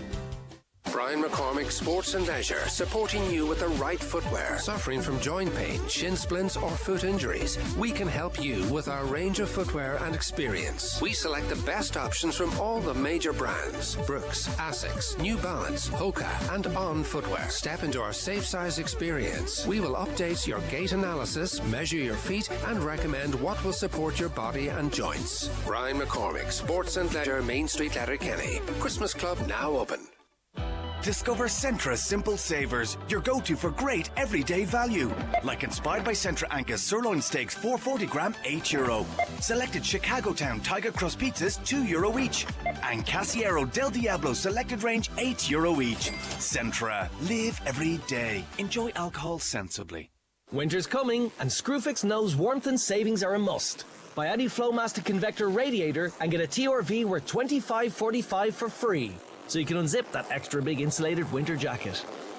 Get great value heating supplies at Screwfix. Prices valid until 3rd of November, subject to availability. See screwfix.ie for full T's and C's. With more routes nationwide, your TFI Local Link bus service provides connection to the wider Transport for Ireland public transport network. Save up to 30% when you use your TFI Leap card on TFI Local Link services. For route and timetable information, visit transportforireland.ie. We're Transport for Ireland. We're transport for you. If you're running low on worktop space, the new Ninja Double Stack Air Fryer is perfect. Raymond Swinney here from Ben Swinney Aeronix. With 2 stacked drawers and 2 meal racks, it evenly cooks 4 layers of food at the same time. Perfect for up to 8 people, saving up to 55% on energy costs compared to conventional ovens. See the new Ninja Double Stack Air Fryer at Ben Swinney Aeronix, Port Road, Letterkenny, or in the shopping centre, Dunlow. Thinking of upgrading your car? Don't miss out on the iMotors 251 sales event. Pre-order your brand new 251 Kia with us and be in with a chance to win €10,000 cash if you pre-order before December 23rd, as one lucky customer will win this in prize. Visit iMotors from October 17th to the 20th. Okay, you're very welcome back to the 9 till noon show. I'm going to say a good morning now to Chris. Chris, I did not know why you were here. Well, I'm usually with you on a Wednesday. But it's now outside. 1 second here. The appliance of science. Why is the writing so small, Joe? I'm trying to fire a jingle here, but I can't even see it. All right, so Chris, it's Business Matters. It is indeed. And business does matter, and the podcast is available to our listeners right about now. I'll fire the jingle towards the end of this item, don't worry about that. But talk to me about some business news. Do I have notes? Caroline, do I have notes? I do. Right. Invest Donegal Communications Update. What's going on there? Yeah, just... I'm a professional, by the way. I just want you to know that. It's just a slight blip. Go ahead, Chris. No, interesting to note that Invest Donegal, which is on social media platforms to encourage people to look at the county as a destination. Now, for the latest period, that was the 20th of August to the 7th of September, impressive figures here. They had more than 10,000 impressions on their LinkedIn. 4,400 people had looked at the tweets. Instagram, 37,000. So people are looking at Invest Donegal, and also many people aware of the Go Visit Donegal website, and it had a Facebook reach during that period over a month of more than 110,000. So Donegal is on the map digitally and getting the good word out. Yeah, it really is very, very good. Buy Donegal campaign launch, that's another initiative. It's another hashtag. Yes, just to give a bit of advance notice of this, the Buy Donegal campaign will get underway in November, and it'll run over a series of 6 or 8 weeks, covering a range of sectors, teams and events, all promoting Donegal businesses to not just a local audience, but indeed to a global audience. And from the feedback of other years, you know, businesses do definitely get a lift from that. All right, a golf story next, is it? Ghost story. Golf? No? What's this? The Council Tourism Unit working with Derry to steer accommodation for the Open. Is that not golf? Yeah. Sorry. I thought you said ghost. And then I corrected it and said golf, and you still looked at me like I had 2 heads. Hey, come here, Chris. Yes. Sorry about this. Go ahead. The Council's Tourism Unit is working with Visit Donegal to prepare for accommodation. The Open that's taking place in Portrush in 2025. So there'll be a spin-off for Donegal and collaboration with Visit Derry to make sure that people who are coming to the Northwest, that they don't just go to Derry, that they look at Donegal for accommodation. And there's going to be thousands of people coming. So yeah, for sure. There's it's a big big message spin-off. across, isn't it? That we're close by. Absolutely. Yeah, and you can make it part of your trip as well. All right. Okay, brilliant stuff. Now, 2 main topics on this week's podcast, Chris. Yes, first up, looking at the Northwest Future of Energy Conference, which will take place on Thursday, November the 7th at Ebrington Square in Derry, sponsored by SSE Renewables. Now, this is an annual cross-border event, and there'll be energy suppliers, industry buyers, policymakers, lots of people there, all to do with green energy and renewables. And Highland Radio is a media partner for the conference. Now, to find out more about it, I spoke with Tony Forrester, the Chief Executive of Letterkenny Chamber, and also Anna Doherty, the Chief Executive of Londonderry Chamber. And in this clip, we hear from Tony Forrester, who believes that the whole green energy sector has considerable potential for new jobs in the Northwest region. I had a conversation a while back about general sustainability, not just energy. It's going to be thousands of jobs in this sector as we go forward. You know, so for young people, there's definitely opportunities to look at sustainability management within companies. But it can be very small stuff, Chris. You know, it can be just people looking at how they do some very small items, what they do with their waste. So sustainability goes across every single business. And I think as a chamber, we want to embrace that. And we're seeing companies doing more and more. So I think the conference, while it's energy, is back to that. How do we get our targets met? How do we help to get their targets met? So the business community always wants to get involved. Sometimes they don't know how, and this is going to help them hopefully to look at that. Yes, indeed. Tony Forrester there. Yeah, so it's a conference that, obviously there's a lot coming down the track in terms of renewable energy, and they'll be looking at all sorts of projects and also helping to further the cause for the Northwest. Yeah, and it's great to be a media partner there as well. All right, your next guest on the show. Now, in Innishowen, a big month for McDade's Bathroom Plumbing Tiles in Buncrana. They're celebrating 50 years in business. And we have another clip, and this one we'll hear from Brídín McDade, or Brídín Harkin, a director and showroom sales manager, and she recalls how her late father, PJ McDade, began the business back in 1974. So it was founded in 1974 by our late parents, PJ and Bridget McDade, and it's been a family-run business all down through the years, which is great. PJ himself was just a natural salesman. He started off by heading off to Scotland in the 1960s and the early 70s, and then he came back home with my mum, Bridget, and the two oldest girls, and they set up in the Isle of Doe. So the business started down in the Isle at our home house, and it developed from there, and he set up here in Buncrana in 1995. And then the rest is history. As I say, it is a milestone this year. We have 50 years to celebrate. Isn't it amazing, Chris? 50 years in business, and the changes I've seen in styles, some of the tiles, some of our old tiles. I mean, they were of a time. I'm sure they were fashionable, and we didn't. I don't know where we got them, but things have changed now, and the WCs and the sinks and whatever. I'd say they've seen some change in style and trends and what have you over the years. But 50 years in business, what a remarkable achievement! And Highland Radio will actually be down next Friday. John Breslin around the Northwest will be broadcasting from McDade's there in Cockhill in Buncrana. So it's a big day for them, and they have a number of prizes, and they have a golden ticket, and lots happening, and well done to all involved. Yeah, fantastic stuff. So the Business Matters podcast available right now for you. You can hear the full extended interview there with Tony Forrester, and also much more about McDade's Bathroom Plumbing Tiles in Buncrana. Brídín McDade's the interviewee there. And if people want to download it, listen to it right now, you can. If they want to listen to it on the radio, Chris? Yes, it'll be broadcast on Sunday after the 6 o'clock news. And if anyone wants, don't try and take my lines, if anyone wants to contact you, how do they do so? You can email me on businessmatters@highlandradio.com. It's funny, we're such creatures of habit, Chris. When you sat down, I hadn't a clue what you were doing here. I think you said to Caroline, how much time do we have? And I was like, well, what am I speaking to Chris about? But it's Wednesday and it's Business Matters. And listen, thanks so much for calling down. It's great to have you. It's great to have you in person. All right, brilliant stuff. Thank you very much indeed. Our very own Chris Ashmore there. His podcast, our podcast, available for you right now on our website. That's highlandradio.com. You can stream it from the website or download it and listen to it at your leisure. And also, there are tons of former podcasts that are available for you there. Right, let me see.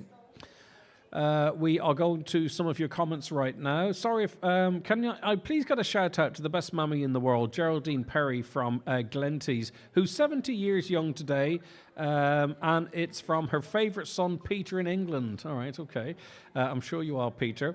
On to some comments here. Where are our moral guardians, the clergy in the church, on the SPHE issue? Seem to have disappeared from the debate. I wonder why. Greg, is it time for an open debate with the service providers involved in SPHE? Do other counties have the same problem? I think I read that one a little earlier on, but there's some that I didn't get to. This is a separate issue here. Morning, in relation to the resurfacing of the Cockhill Road in Buncrana, it seems that it will not be done until next year. This is shocking. It is easily seen that Jack Murray and Finan Bradley do not drive on this road on a daily, as they said they'd wait. The wait would be worth it. Do me a favour. Do your job for the people that elected you. Our homes and now our cars are falling to bits because of that because of that service. Look, at the end of the day, your councillors, regardless of what party, and those are from Fianna Fáil and Fianna Fáil and Sinn Féin, is they can't make it happen either. Caroline, can you grab me some of those cookies, because I've been told I have to take some home. I just need 3. That'll do. Is the electricity off in Drumkeen? I'm not really quite sure. I'm sure it might be temporarily. I'll check into that and get back to you. Paul McGinley for Donegal Person of the Year. With his roots in Dunfanny, he's put Donegal on the map 5 years ago when he brought the Irish Open to beautiful Inishowen, always promoting the county. Time he was recognised. And do you know what? Paul's a great shout. I'm surprised if he hasn't received that already. He has done an awful lot to promote this county on an international scale. And he also is working with courses in the county. I believe Dunfanaghy and Merva, might be more than them. I think it's time that parents took control of their children's education. What's going on in this country? We do need to take control back. If I had school-going children at the minute, I'd be homeschooling them. It's okay. Annette is brilliant at muddying the water with buzzwords without addressing the substantive issues. Now, I believe she did address those issues. Whether you like the answers or not, I think, is really what it comes down to. A lady says that they didn't approve the textbook. What? How is that even possible? So the publisher basically decide the content. Yeah, it seems that is crazy and is an actual throwing of fuel in the flames of this controversy. The book is there. There's all manner of stuff in the book, but the teachers are taught what to teach from that book. Some parents will go, that's not happening at all, and blah, blah, blah, which is a very important point of view.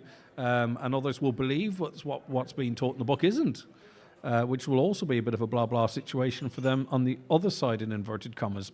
But anyway, the caller goes on to say, so the publisher basically decides the content. How is that an understandable misunderstanding? No other subject decided a topic and lets the publisher just print what they want. Someone needs to be held responsible for this on 2 reasons. The unknown content of the book, which hopefully will not be used, and 2, again, the expensive waste of money on free books, which costs the state dreadful, they say.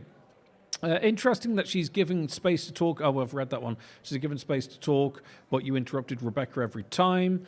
On these travels up and down the country to meet parents, did you show them the 9 or 10 books from each year to choose from? That's the teachers that do that.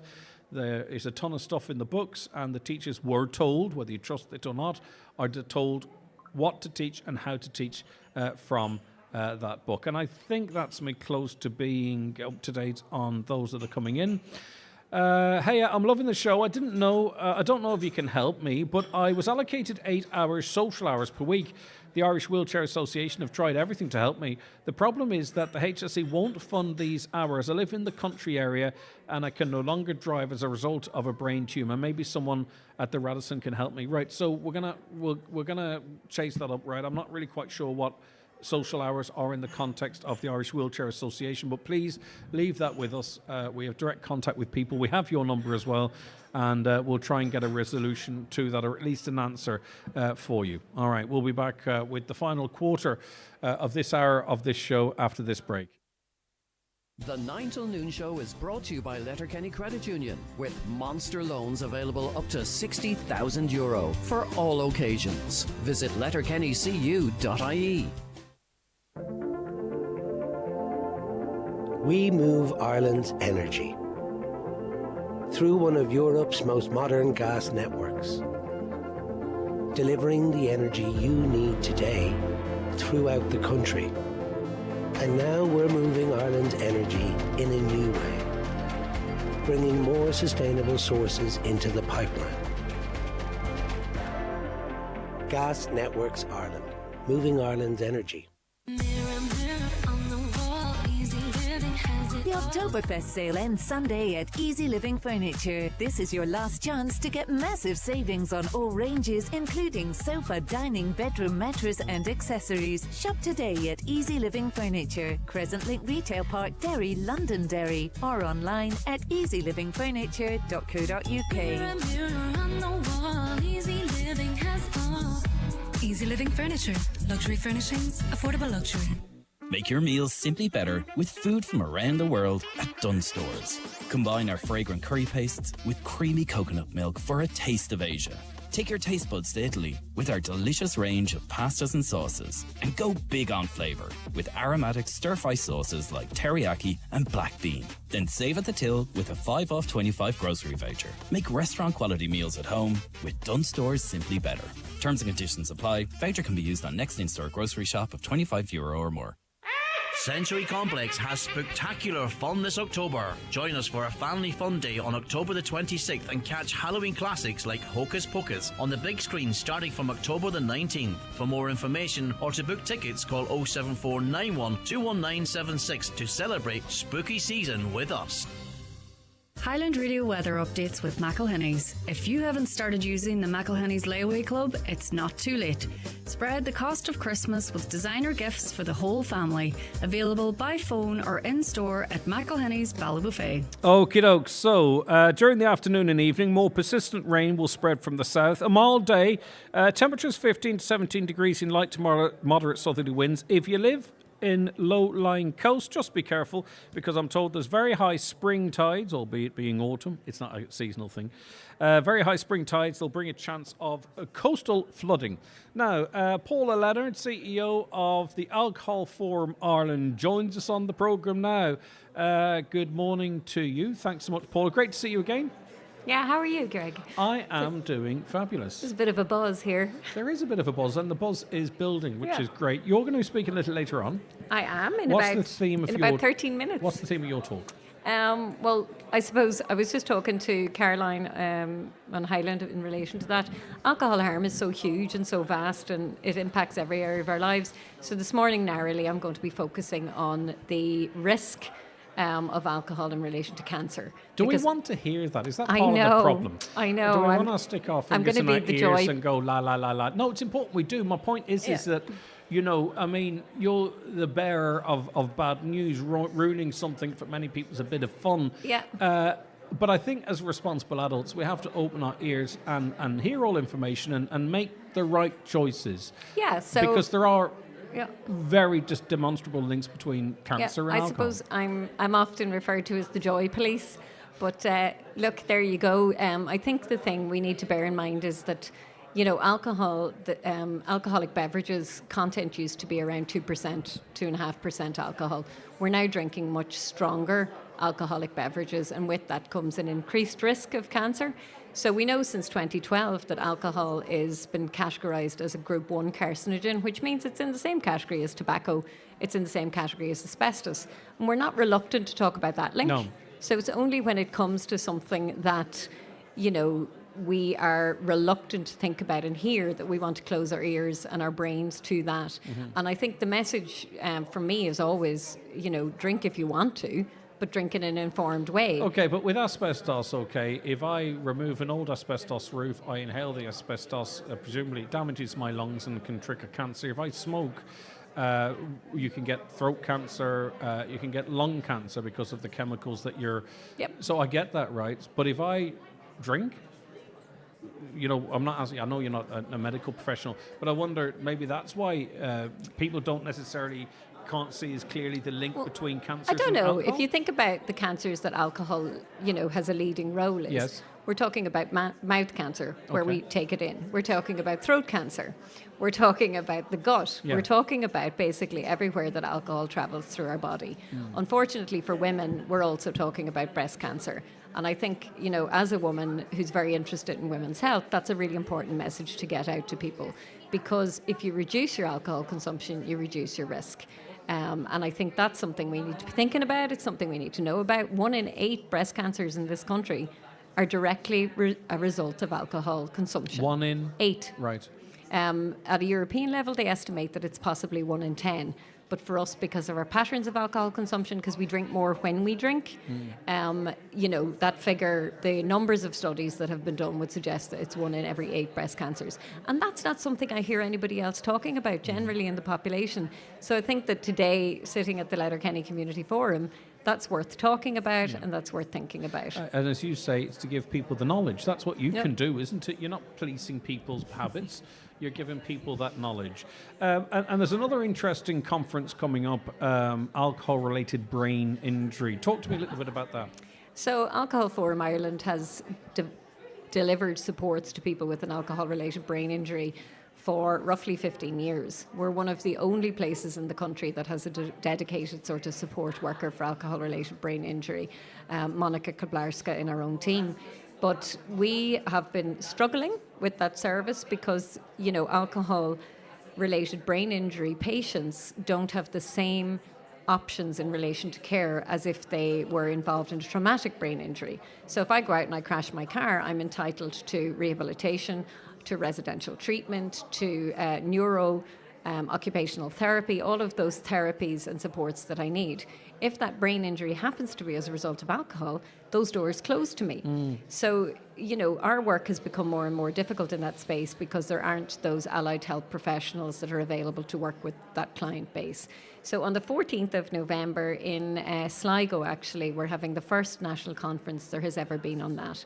And it's going to be people from across sort of geriatrics, mental health, disability, people who work in addiction services. We only advertised it this week, and already we've had people booking from Belfast, from Cork, from Dublin. And who are you reaching with that? It's not necessarily the general public, is it? It's various disciplines that would have a stake in this area. Yeah, it's absolutely. This isn't for the public conference. This is a practitioners' conference. And the reason for that is not because we want to close the door to anybody who's interested in the topic, but because services need to get their act together. Well, that's what I think, we sort of not half joked, but a little earlier on about how you're the Joy Police. The Joy Police, right? But I think sometimes that's aggravated by the fact that sometimes you're a lone voice, not you necessarily as an individual, but as a forum. Yep. That that some obvious stuff, it doesn't seem to make sense. That why isn't this information being backed by other organisations or what have you? So is it trying to get everyone on the same page? I think there's a stigma and a nihilism in relation to alcohol, and particularly in relation to alcohol brain injury. There's this notion that people got themselves into this bother, so somehow they're not entitled to the same supports as everybody else. And a really important message is that it's not a hopeless condition. No. And in neurology terms, it's actually a more hopeful condition than other progressive neurological disorders. It's not a disease, though. No, it's a disorder. I'm just wondering, because... And it's a brain injury. Yeah. It's a brain injury, the same as any other at that level of the brain. Sorry, and people recover. Yeah, I meant alcohol. 25% of people can make a full recovery from an alcohol-related brain injury if we could organise ourselves to have pathways of care for them. All right, we have Paula Leonard here at the Radisson. She's going to be giving a talk at 12 about alcohol and cancer. And as I say, so it's that we make informed decisions.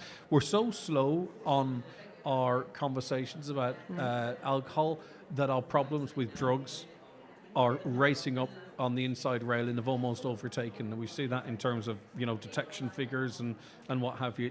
I think it's really important to bear in mind when you're talking about that far more people die directly as a result of alcohol. Yes, but I'm on about coming up the inside. That is as we speak. Absolutely. But whilst we are not doing enough in that, we've another problem emerging. We do. And that is, do you get where I'm coming from? Yeah, Sorry. I do. I'm not comparing the two. No, they're all drugs, Greg.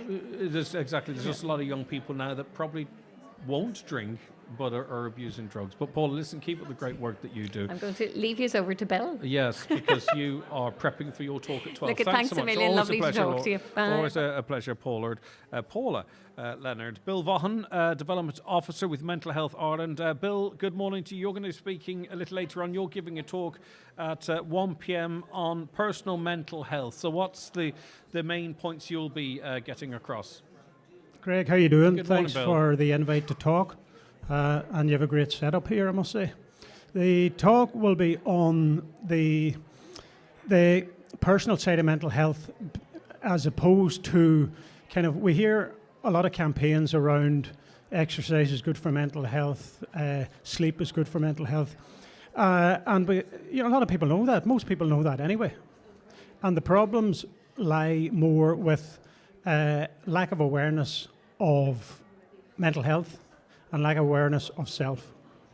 And that's understandable because when we go through our younger years, the teenage years, there's not much focus on that, on preparing people to cope with adulthood. And adulthood isn't a cakewalk.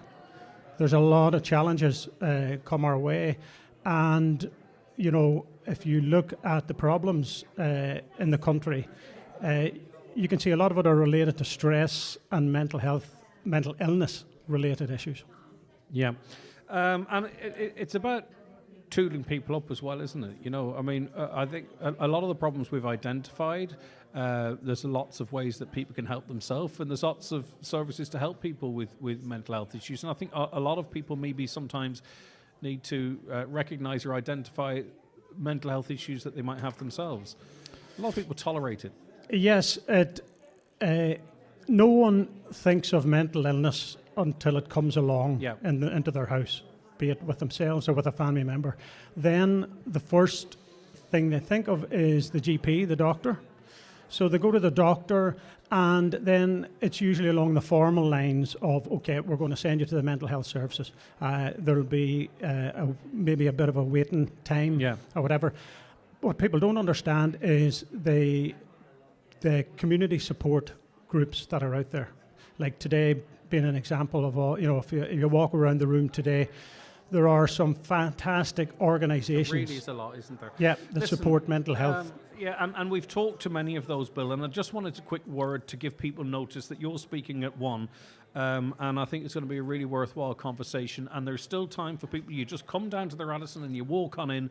Paula Leonard's going to be taking the stand shortly, and that's going to be followed by Bill Bohan. We've spoken in the past, we'll speak many times into the future, but for now, thank you very much for joining us. Thanks. Take care of yourself, and that's where we have to leave it on the 9 till noon show today. I want to thank Mary Walker-Callahan and her team at the Letterkenny Community Health Forum for hosting us here.